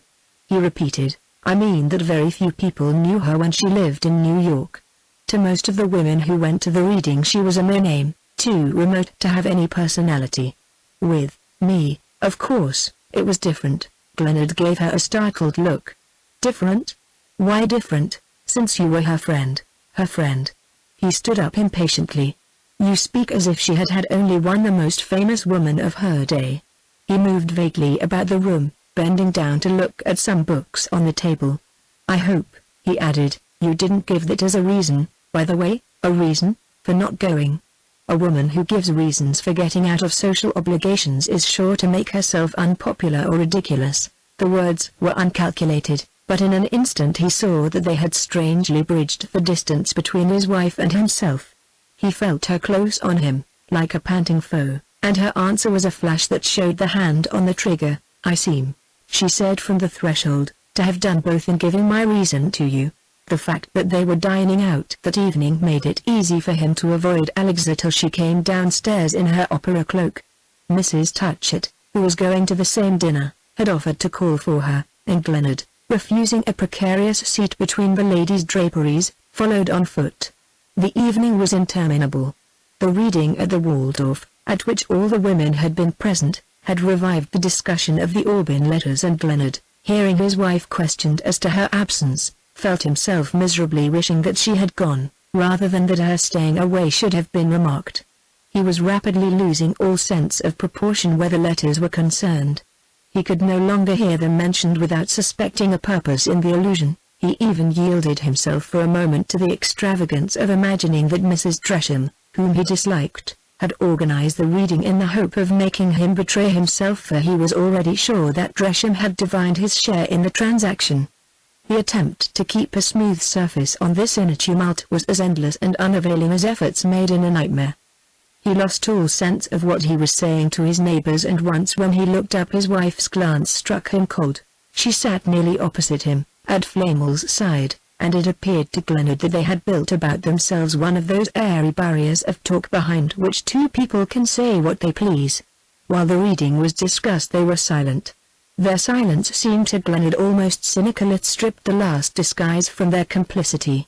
A throb of anger rose in him, but suddenly it fell, and he felt, with a curious sense of relief, that at bottom he no longer cared whether Flamel had told his wife or not. The assumption that Flamel knew about the letters had become a fact to Glenard, and it now seemed to him better that Alexa should know too. He was frightened at first by the discovery of his own indifference. The last barriers of his will seemed to be breaking down before a flood of moral lassitude. How could he continue to play his part, to keep his front to the enemy, with this poison of indifference stealing through his veins? He tried to brace himself with the remembrance of his wife's scorn. He had not forgotten the note on which their conversation had closed. If he had ever wondered how she would receive the truth, he wondered no longer she would despise him. But this lent a new insidiousness to his temptation, since her contempt would be a refuge from his own. He said to himself that, since he no longer cared for the consequences, he could at least acquit himself of speaking in self-defense. What he wanted now was not immunity but castigation. His wife's indignation might still reconcile him to himself. Therein lay his one hope of regeneration. Her scorn was the moral antiseptic that he needed, her comprehension the one balm that could heal him. When they left the dinner he was so afraid of speaking that he let her drive home alone, and went to the club with Flamel. Chapter 9. He rose next morning with the resolve to know what Alexa thought of him. It was not anchoring in a haven, but lighter in a storm. He felt the need of a temporary lull in the turmoil of his sensations. He came home late, for they were dining alone and he knew that they would have the evening together. When he followed her to the drawing-room after dinner he thought himself on the point of speaking, but as she handed him his coffee he said, involuntarily, "I shall have to carry this off to the study. I've got a lot of work tonight." Alone in the study he cursed his cowardice. What was it that had withheld him? A certain bright unapproachableness seemed to keep him at arm's length. She was not the kind of woman whose compassion could be circumvented. There was no chance of slipping past the outposts. He would never take her by surprise. Well, why not face her, then? What he shrank from could be no worse than what he was enduring. He had pushed back his chair and turned to go upstairs when a new expedient presented itself. What if, instead of telling her, he were to let her find out for herself and watch the effect of the discovery before speaking? In this way he made over to chance the burden of the revelation. The idea had been suggested by the sight of the formula enclosing the publisher's check.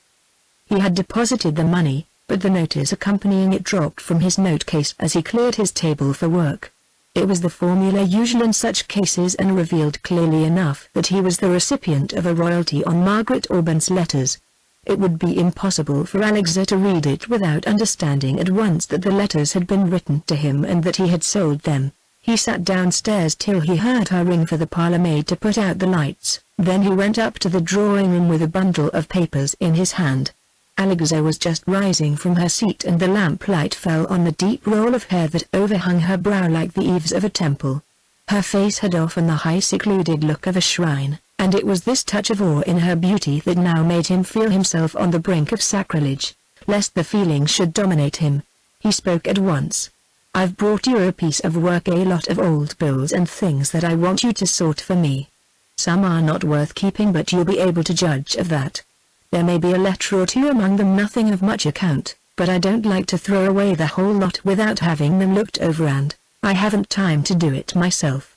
He held out the papers and she took them with a smile that seemed to recognize in the service he asked the tacit intention of making amends for the incident of the previous day.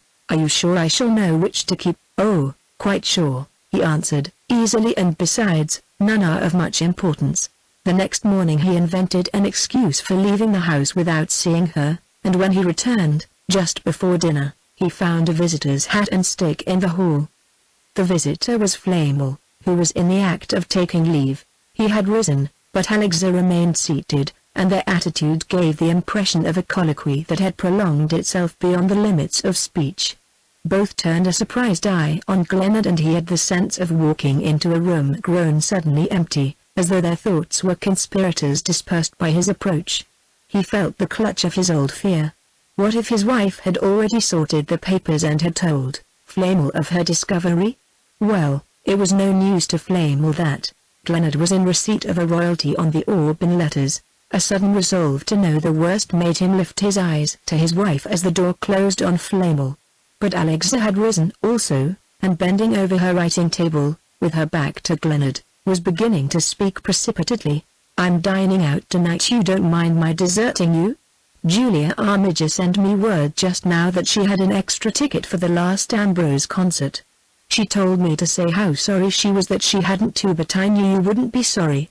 She ended with a laugh that had the effect of being a strayed echo of Mrs. Armiger's, and before Glenard could speak she had added, with her hand on the door, "Mr. Flamel stayed so late that I've hardly time to dress.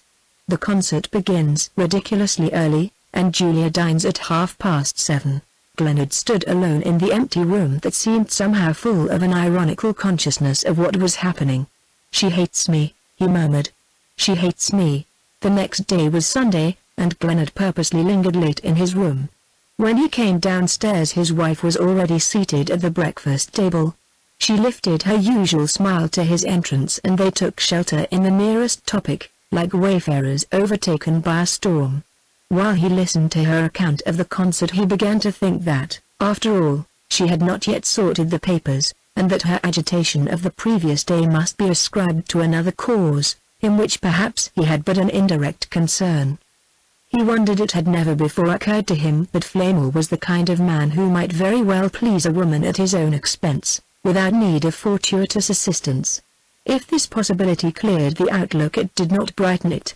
Glenard merely felt himself left alone with his baseness. Alexa left the breakfast table before him, and when he went up to the drawing room he found her dressed to go out. "Aren't you a little early for church?" he asked. She replied that, on the way there, she meant to stop a moment at her mother's, and while she drew on her gloves, he fumbled among the knickknacks on the mantelpiece for a match to light his cigarette. "Well, goodbye," she said, turning to go, and from the threshold she added, "By the way, I've sorted the papers you gave me. Those that I thought you would like to keep are on your study table." She went downstairs and he heard the door close behind her. She had sorted the papers, she knew, then she must know, and she had made no sign. Glenard, he hardly knew how, found himself once more in the study. On the table lay the packet he had given her. It was much smaller. She had evidently gone over the papers with care, destroying the greater number. He loosened the elastic band and spread the remaining envelopes on his desk.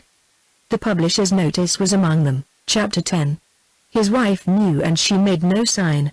Glenard found himself in the case of the seafarer who, closing his eyes at nightfall on a scene he thinks to put leagues behind him before day, wakes to a porthole framing the same patch of shore. From the kind of exaltation to which his resolve had lifted him he dropped to an unreasoning apathy. His impulse of confession had acted as a drug to self-reproach. He had tried to shift a portion of his burden to his wife's shoulders, and now that she had tacitly refused to carry it, he felt the load too heavy to be taken up again. A fortunate interval of hard work brought respite from this phase of sterile misery. He went west to argue an important case, won it, and came back to fresh preoccupations. His own affairs were thriving enough to engross him in the pauses of his professional work, and for over 2 months he had little time to look himself in the face. Not unnaturally, for he was as yet unskilled in the subtleties of introspection, he mistook his temporary insensibility for a gradual revival of moral health.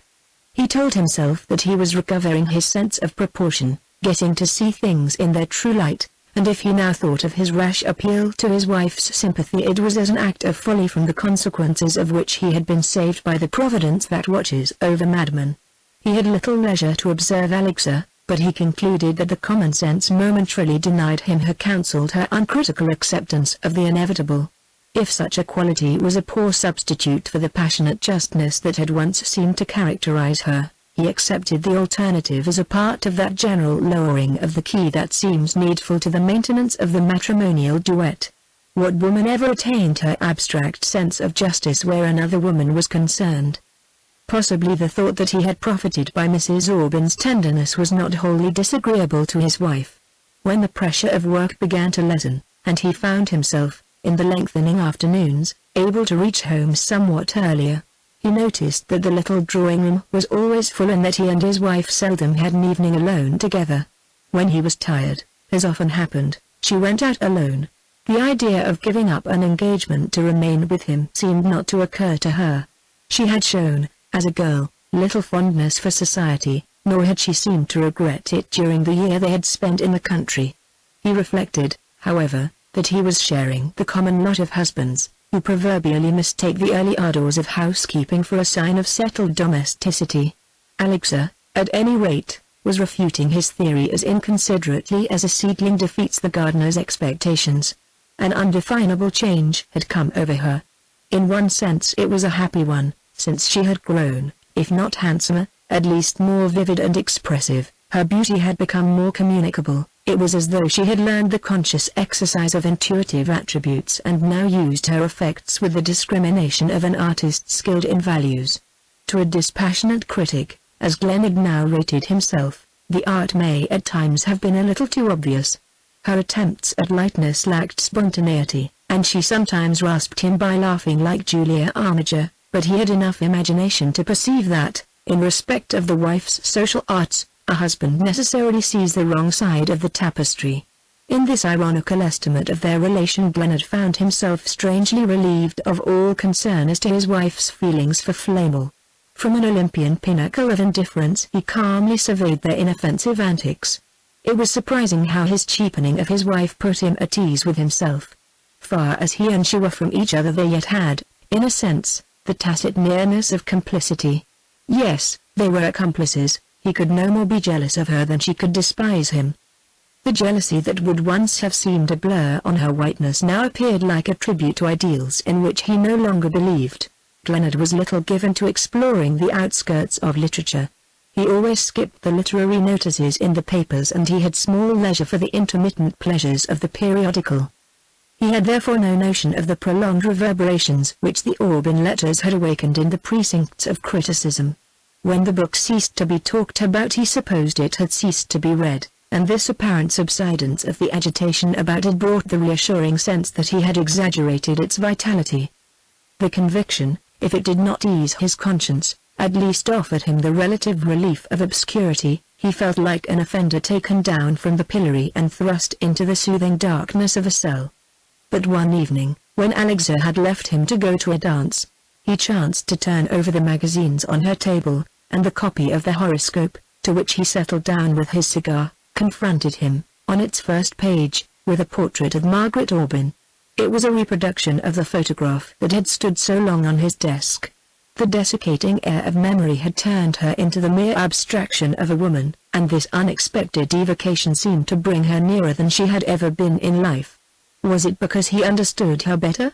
He looked long into her eyes. Little personal traits reached out to him like caresses, the tired droop of her lids, her quick way of leaning forward as she spoke, the movements of her long expressive hands. All that was feminine in her, the quality he had always missed, stole toward him from her unreproachful gaze, and now that it was too late, life had developed in him the subtler perceptions which could detect it in even this poor semblance of herself. For a moment he found consolation in the thought that, at any cost, they had thus been brought together. Then a flood of shame rushed over him. Face to face with her, he felt himself laid bare to the inmost fold of consciousness. The shame was deep, but it was a renovating anguish. He was like a man whom intolerable pain has roused from the creeping lethargy of death. He rose next morning to as fresh a sense of life as though his hour of mute communion with Margaret Aubyn had been a more exquisite renewal of their earlier meetings. His waking thought was that he must see her again, and as consciousness affirmed itself he felt an intense fear of losing the sense of her nearness. But she was still close to him. Her presence remained the sole reality in a world of shadows. All through his working hours he was reliving with incredible minuteness every incident of their obliterated past, as a man who has mastered the spirit of a foreign tongue turns with renewed wonder to the pages his youth has plodded over. In this lucidity of retrospection the most trivial detail had its significance, and the rapture of recovery was embittered to Glenard by the perception of all that he had missed. He had been pitiably, grotesquely stupid, and there was irony in the thought that, but for the crisis through which he was passing, he might have lived on in complacent ignorance of his loss. It was as though she had bought him with her blood. That evening he and Alexa dined alone. After dinner he followed her to the drawing-room. He no longer felt the need of avoiding her. He was hardly conscious of her presence. After a few words they lapsed into silence, and he sat smoking with his eyes on the fire. It was not that he was unwilling to talk to her. He felt a curious desire to be as kind as possible, but he was always forgetting that she was there. Her full bright presence, through which the currents of life flowed so warmly, had grown as tenuous as a shadow, and he saw so far beyond her. Presently she rose and began to move about the room. She seemed to be looking for something, and he roused himself to ask what she wanted. Only the last number of the horoscope. I thought I'd left it on this table. He said nothing, and she went on, "You haven't seen it?" "No," he returned coldly. The magazine was locked in his desk. His wife had moved to the mantelpiece. She stood facing him, and as he looked up he met her tentative gaze. "I was reading an article in it, a review of Mrs. Aubyn's letters," she added, slowly, with her deep, deliberate blush. Glenard stooped to toss his cigar into the fire. He felt a savage wish that she would not speak the other woman's name. Nothing else seemed to matter. "You seem to do a lot of reading," he said. She still earnestly confronted him. "I was keeping this for you. I thought it might interest you," she said, with an air of gentle insistence. He stood up and turned away. He was sure she knew that he had taken the review, and he felt that he was beginning to hate her again. "I haven't time for such things," he said, indifferently. As he moved to the door he heard her take a precipitate step forward, then she paused and sank without speaking into the chair from which he had risen. Chapter 11. As Glenard, in the raw February sunlight, mounted the road to the cemetery, he felt the beatitude that comes with an abrupt cessation of physical pain. He had reached the point where self-analysis ceases. The impulse that moved him was purely intuitive. He did not even seek a reason for it, beyond the obvious one that his desire to stand by Margaret Aubyn's grave was prompted by no attempt at a sentimental reparation, but rather by the vague need to affirm in some way the reality of the tie between them. The ironical promiscuity of death had brought Mrs. Aubyn back to share the narrow hospitality of her husband's last lodging. But though Glenard knew she had been buried near New York, he had never visited her grave. He was oppressed, as he now threaded the long avenues, by a chilling vision of her return. There was no family to follow her hearse. She had died alone, as she had lived, and the distinguished mourners who had formed the escort of the famous writer knew nothing of the woman they were committing to the grave. Glenard could not even remember at what season she had been buried, but his mood indulged the fancy that it must have been on some such day of harsh sunlight, the incisive February brightness that gives perspicuity without warmth. The white avenues stretched before him interminably, lined with stereotyped emblems of affliction, as though all the platitudes ever uttered had been turned to marble and set up over the unresisting dead. Here and there, no doubt, a frigid urn or an insipid angel imprisoned some fine fibred grief, as the most hackneyed words may become the vehicle of rare meanings, but for the most part the endless alignment of monuments seemed to embody those easy generalizations about death that do not disturb the repose of the living. Glenard's eye, as he followed the way indicated to him, had instinctively sought some low mound with a quiet headstone. He had forgotten that the dead seldom planned their own houses, and with a pang he discovered the name he sought on the cyclopean base of a granite shaft rearing its aggressive height at the angle of two avenues. How she would have hated it! He murmured. A bench stood near and he seated himself. The monument rose before him like some pretentious uninhabited dwelling. He could not believe that Margaret Aubyn lay there. It was a Sunday morning and black figures moved among the paths, placing flowers on the frost-bound hillocks. Glenard noticed that the neighboring graves had been thus newly dressed, and he fancied a blind stir of expectancy through the sod, as though the bare mounds spread a parched surface to that commemorative rain. He rose presently and walked back to the entrance of the cemetery.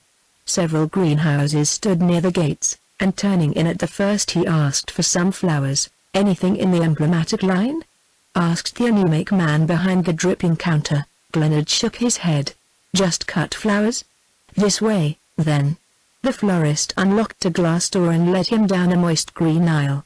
The hot air was choked with the scent of white azaleas, white lilies, white lilacs. All the flowers were white. They were like a prolongation, a mystical efflorescence, of the long rows of marble tombstones, and their perfume seemed to cover an odor of decay.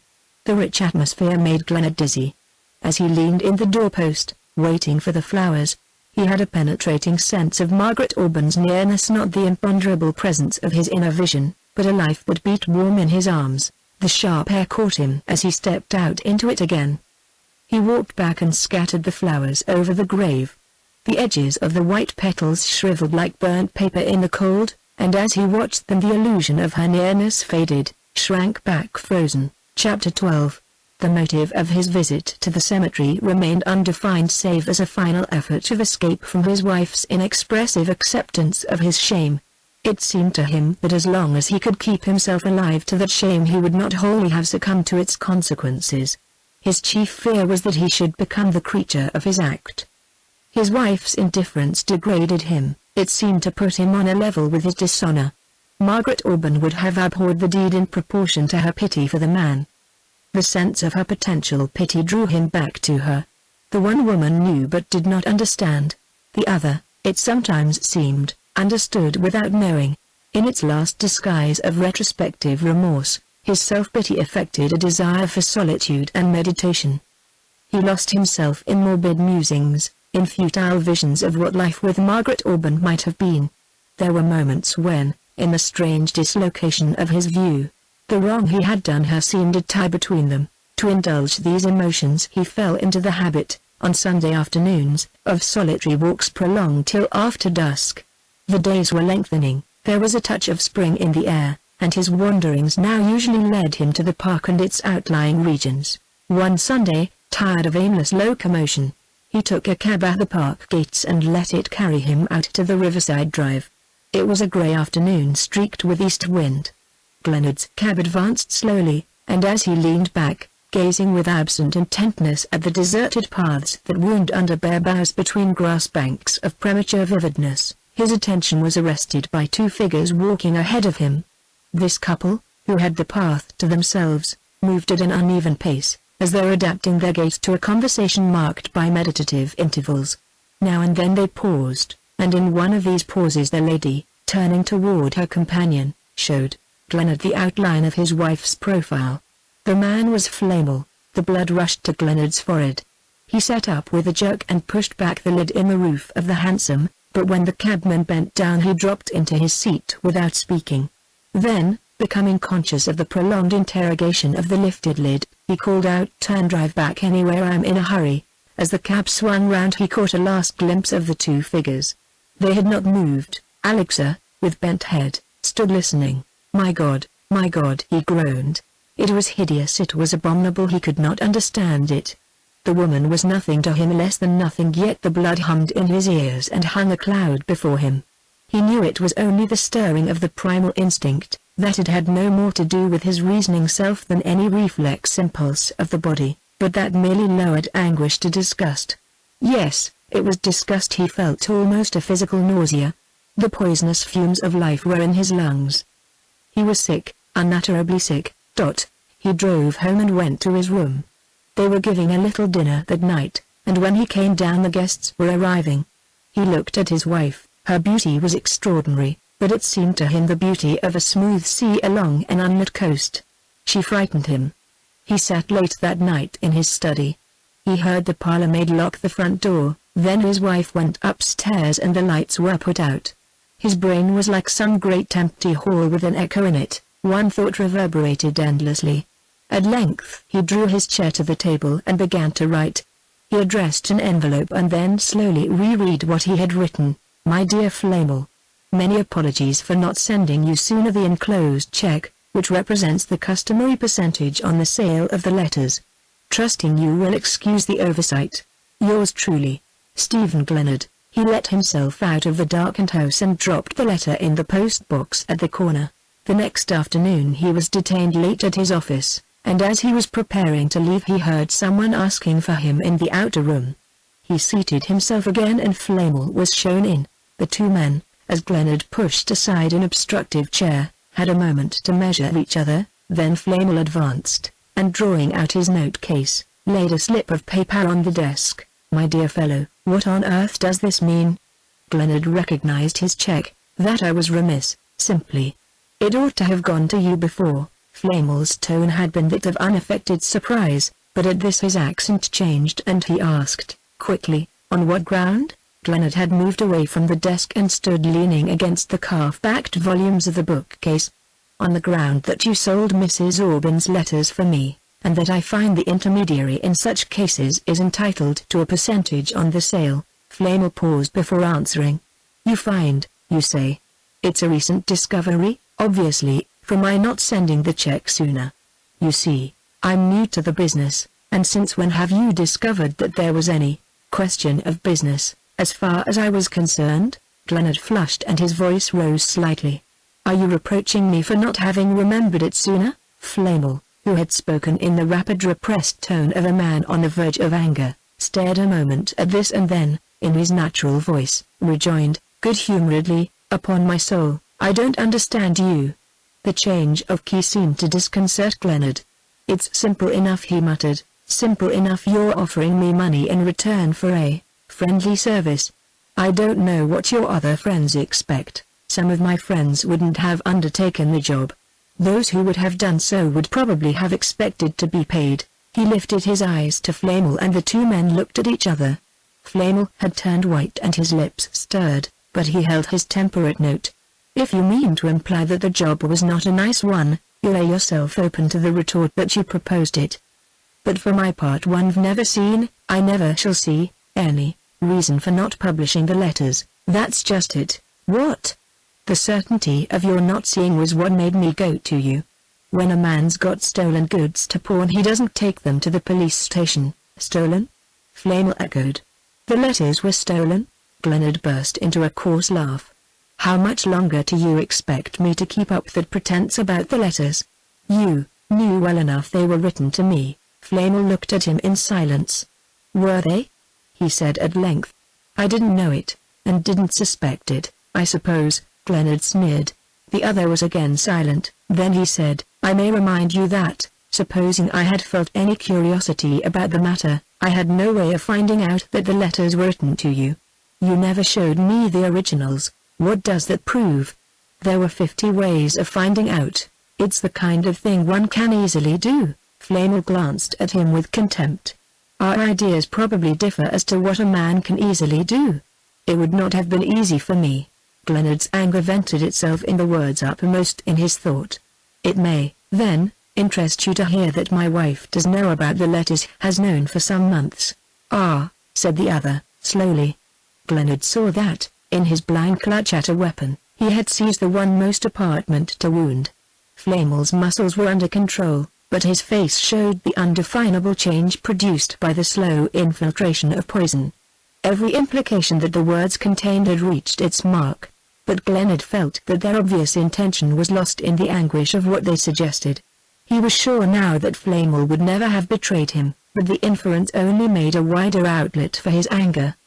He paused breathlessly for Flamel to speak. If she knows, it's not through me. It was what Glenard had waited for. Through you, by God? Who said it was through you? Do you suppose I leave it to you, or to anybody else, for that matter, to keep my wife informed of my actions? I didn't suppose even such egregious conceit as yours could delude a man to that degree. Struggling for a foothold in the small landslide of his dignity, he added, in a steadier tone, my wife learned the facts from me. Flamel received this in silence. The other's outbreak seemed to have reinforced his self-control, and when he spoke it was with a deliberation implying that his course was chosen. In that case I understand still less, the meaning of this. He pointed to the check. When you began to speak I supposed you had meant it as a bribe, now I can only infer it was intended as a random insult.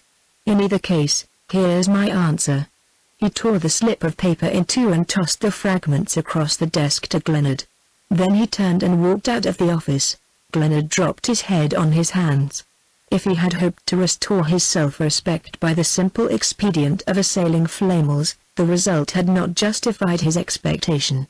The blow he had struck had blunted the edge of his anger, and the unforeseen extent of the hurt inflicted did not alter the fact that his weapon had broken in his hands. He saw now that his rage against Flamel was only the last projection of a passionate self-disgust. This consciousness did not dull his dislike of the man, it simply made reprisals ineffectual. Flamel's unwillingness to quarrel with him was the last stage of his abasement. In the light of this final humiliation his assumption of his wife's indifference struck him as hardly so fatuous as the sentimental resuscitation of his past. He had been living in a factitious world wherein his emotions were the sycophants of his vanity, and it was with instinctive relief that he felt its ruins crash about his head. It was nearly dark when he left his office, and he walked slowly homeward in the complete mental abeyance that follows on such a crisis. He was not aware that he was thinking of his wife, yet when he reached his own door he found that, in the involuntary readjustment of his vision, she had once more become the central point of consciousness. Chapter 13. It had never before occurred to him that she might, after all, have missed the purport of the document he had put in her way. What if, in her hurried inspection of the papers, she had passed it over as related to the private business of some client? What, for instance, was to prevent her concluding that Glenard was the counsel of the unknown person who had sold the Aubyn letters? The subject was one not likely to fix her attention. She was not a curious woman. Glenard at this point laid down his fork and glanced at her between the candle shades. The alternative explanation of her indifference was not slow in presenting itself.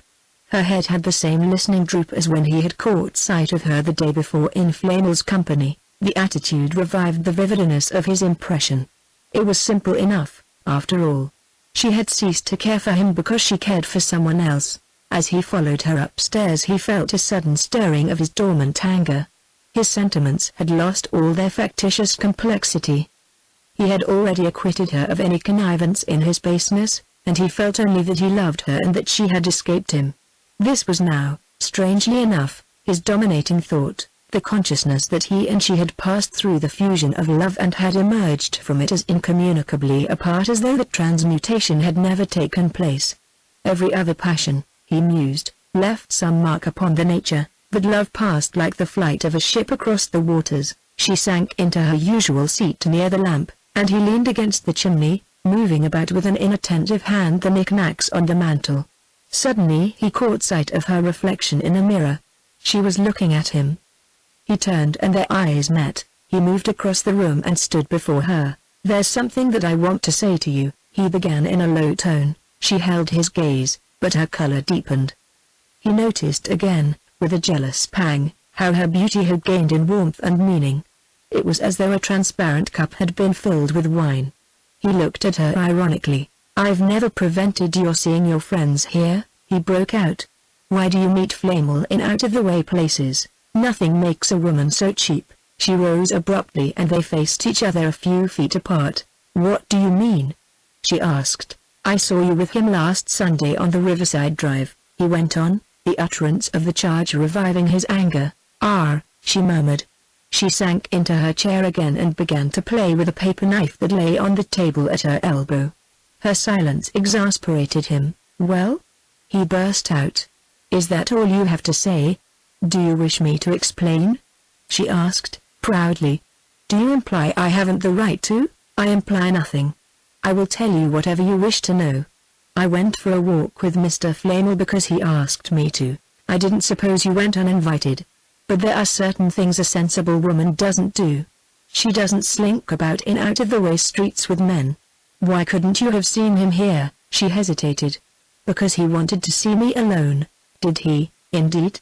And may I ask if you gratify all his wishes with equal alacrity?" "I don't know that he has any others where I am concerned." She paused again and then continued, in a lower voice that somehow had an undernote of warning. "He wished to bid me goodbye. He's going away." Glenard turned on her a startled glance. "Going away? He's going to Europe tomorrow. He goes for a long time. I supposed you knew." The last phrase revived his irritation. "You forget that I depend on you for my information about Flamel. He's your friend and not mine. In fact, I've sometimes wondered that you're going out of your way to be so civil to him when you must see plainly enough that I don't like him." Her answer to this was not immediate. She seemed to be choosing her words with care, not so much for her own sake as for his, and his exasperation was increased by the suspicion that she was trying to spare him. "He was your friend before he was mine. I never knew him till I was married. It was you who brought him to the house and who seemed to wish me to like him." Glenard gave a short laugh. The defense was feebler than he had expected. She was certainly not a clever woman. "Your deference to my wishes is really beautiful, but it's not the first time in history that a man has made a mistake in introducing his friends to his wife. You must, at any rate, have seen since then that my enthusiasm had cooled, but so, perhaps, has your eagerness to oblige me." She met this with a silence that seemed to rob the taunt of half its efficacy. "Is that what you imply?" He pressed her. "No," she answered with sudden directness. "I noticed some time ago that you seemed to dislike him. But since then, well since then, I've imagined that you had reasons for still wishing me to be civil to him, as you call it." "Ah," said Glenard, with an effort at lightness, but his irony dropped, for something in her voice made him feel that he and she stood at last in that naked desert of apprehension where meaning skulks vainly behind speech. "And why did you imagine this?" The blood mounted to his forehead. "Because he told you that I was under obligations to him?" She turned pale. "Under obligations? Oh, don't let's beat about the bush. Didn't he tell you it was I who published Mrs. Aubyn's letters? Answer me that." "No," she said, and after a moment which seemed given to the weighing of alternatives, she added, "No one told me." "You didn't know then?" She seemed to speak with an effort. Not until till I gave you those papers to sort?" Her head sank. "You understood then?" "Yes." He looked at her immovable face. "Had you suspected before?" Was slowly wrung from him. At times yes, her voice dropped to a whisper. "Why?" "From anything that was said?" There was a shade of pity in her glance. "No one said anything, no one told me anything." She looked away from him. "It was your manner." "My manner?" "Whenever the book was mentioned. Things you said once, or twice, your irritation I can't explain." Glenard, unconsciously, had moved nearer. He breathed like a man who has been running. "You knew, then, you knew," he stammered. The avowal of her love for Flamel would have hurt him less, would have rendered her less remote. You knew," he repeated, and suddenly his anguish-gathered voice. "My God!" he cried, "you suspected it first, you say, and then you knew it, this damnable, this accursed thing. You knew it months ago. It's months since I put that paper in your way, and yet you've done nothing, you've said nothing, you've made no sign, you've lived alongside of me as if it has made no difference in either of our lives. What are you made of, I wonder? Don't you see the hideous ignominy of it? Don't you see how you've shared in my disgrace? Or haven't you any sense of shame?" He preserved sufficient lucidity, as the words poured from him, to see how fatally they invited her derision, but something told him they had both passed beyond the phase of obvious retaliations, and that if any chord in her responded it would not be that of scorn. He was right. She rose slowly and moved toward him. "Haven't you had enough without that?" she said, in a strange voice of pity. He stared at her. "Enough? Of misery?" An iron band seemed loosened from his temples. "You saw then?" he whispered. Oh, God," she sobbed. She dropped beside him and hid her anguish against his knees. They clung thus in silence, a long time, driven together down the same fierce blast of shame. When at length she lifted her face, he averted his. Her scorn would have hurt him less than the tears on his hands. She spoke languidly, like a child emerging from a passion of weeping. "It was for the money?" His lips shaped an assent. "That was the inheritance that we married on?" "Yes." She drew back and rose to her feet. He sat watching her as she wandered away from him. "You hate me," broke from him. She made no answer. "Say you hate me." He persisted. "That would have been so simple," she answered with a strange smile. She dropped into a chair near the writing table and rested a bowed forehead on her hand. "Was it much?" she began at length. "Much?" he returned, vaguely. "The money, the money?" That part of it seemed to count so little that for a moment he did not follow her thought. "It must be paid back," she insisted. "Can you do it?" "Oh, yes," he returned, listlessly. "I can do it. I would make any sacrifice for that," she urged. He nodded. "Of course." He sat staring at her in dry-eyed self-contempt. "Do you count on its making much difference? Much difference, in the way I feel or you feel about me?" She shook her head. "It's the least part of it," he groaned. "It's the only part we can repair. Good heavens! If there were any reparation." He rose quickly and crossed the space that divided them. "Why did you never speak?" he asked. "Haven't you answered that yourself?" "Answered it? Just now when you told me you did it for me." She paused a moment and then went on with a deepening note. "I would have spoken if I could have helped you, but you must have despised me. I've told you that it would have been simpler. But how could you go on like this hating the money? I knew you would speak in time. I wanted you, first, to hate it as I did." He gazed at her with a kind of awe. "You're wonderful," he murmured. "But you don't yet know the depths I've reached." She raised an entreating hand. "I don't want to." "You're afraid, then, that you'll hate me?" "No, but that you'll hate me. Let me understand without your telling me." "You can't. It's too base." I thought you didn't care because you loved Flamel." She blushed deeply. Don't," she warned him. "I haven't the right to." "You mean?" "I mean that you'll be sorry." He stood imploringly before her. "I want to say something worse, something more outrageous. If you don't understand this, you'll be perfectly justified in ordering me out of the house." She answered him with a glance of divination. "I shall understand, but you'll be sorry. I must take my chance of that." He moved away and tossed the books about the table. Then he swung round and faced her.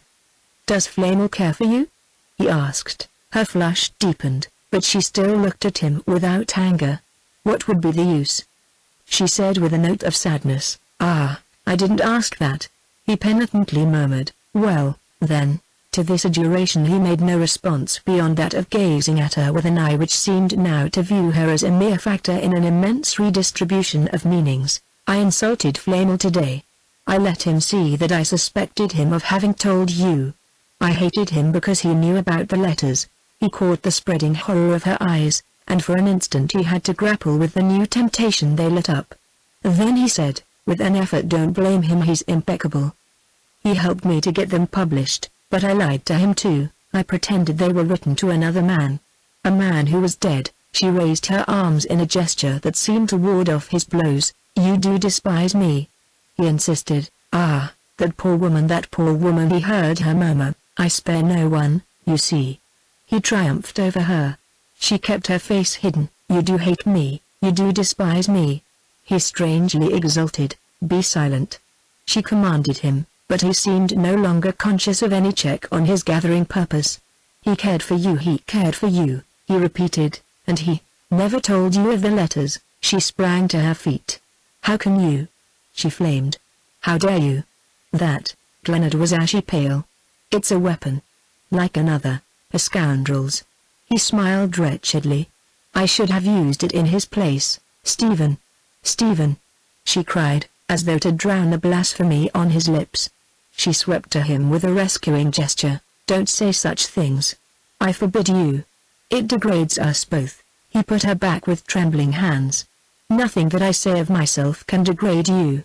We're on different levels. I'm on yours, whatever it is." He lifted his head and their gaze flowed together. Chapter 14. The great renewals take effect as imperceptibly as the first workings of spring. Glenard, though he felt himself brought nearer to his wife, was still, as it were, hardly within speaking distance. He was but laboriously acquiring the rudiments of their new medium of communication, and he had to grope for her through the dense fog of his humiliation, the distorting vapor against which his personality loomed grotesque and mean. Only the fact that we are unaware how well our nearest know us enables us to live with them. Love is the most impregnable refuge of self-esteem, and we hate the eye that reaches to our nakedness. If Glenard did not hate his wife, it was slowly, sufferingly, that there was born in him that profounder passion which made his earlier feeling seem a mere commotion of the blood. He was like a child coming back to the sense of an enveloping presence. Her nearness was a breast on which he leaned. They did not, at first, talk much together, and each beat a devious track about the outskirts of the subject that lay between them like a haunted wood. But every word, every action, seemed to glance at it, to draw toward it, as though a fount of healing sprang in its poisoned shade. If only they might cut a way through the thicket to that restoring spring. Glenard, watching his wife with the intentness of a wanderer to whom no natural sign is negligible, saw that she had taken temporary refuge in the purpose of renouncing the money. If both, theoretically, owned the inefficacy of such amends, the woman's instinctive subjectiveness made her find relief in this crude form of penance. Glenard saw that she meant to live as frugally as possible till what she deemed their debt was discharged, and he prayed she might not discover how far-reaching, in its merely material sense, was the obligation she thus hoped to acquit. Her mind was fixed on the sum originally paid for the letters, and this he knew he could lay aside in a year or two. He was touched, meanwhile, by the spirit that made her discard the petty luxuries which she regarded as the signs of their bondage. Their shared renunciations drew her nearer to him, helped, in their evidence of her helplessness, to restore the full protecting stature of his love. And still they did not speak. It was several weeks later that, one afternoon by the drawing-room fire, she handed him a letter that she had been reading when he entered. "I've heard from Mr. Flamel," she said. Glenard turned pale. It was as though a latent presence had suddenly become visible to both. He took the letter mechanically. "It's from Smyrna," she said. "Won't you read it?" He handed it back. "You can tell me about it." His hands so illegible.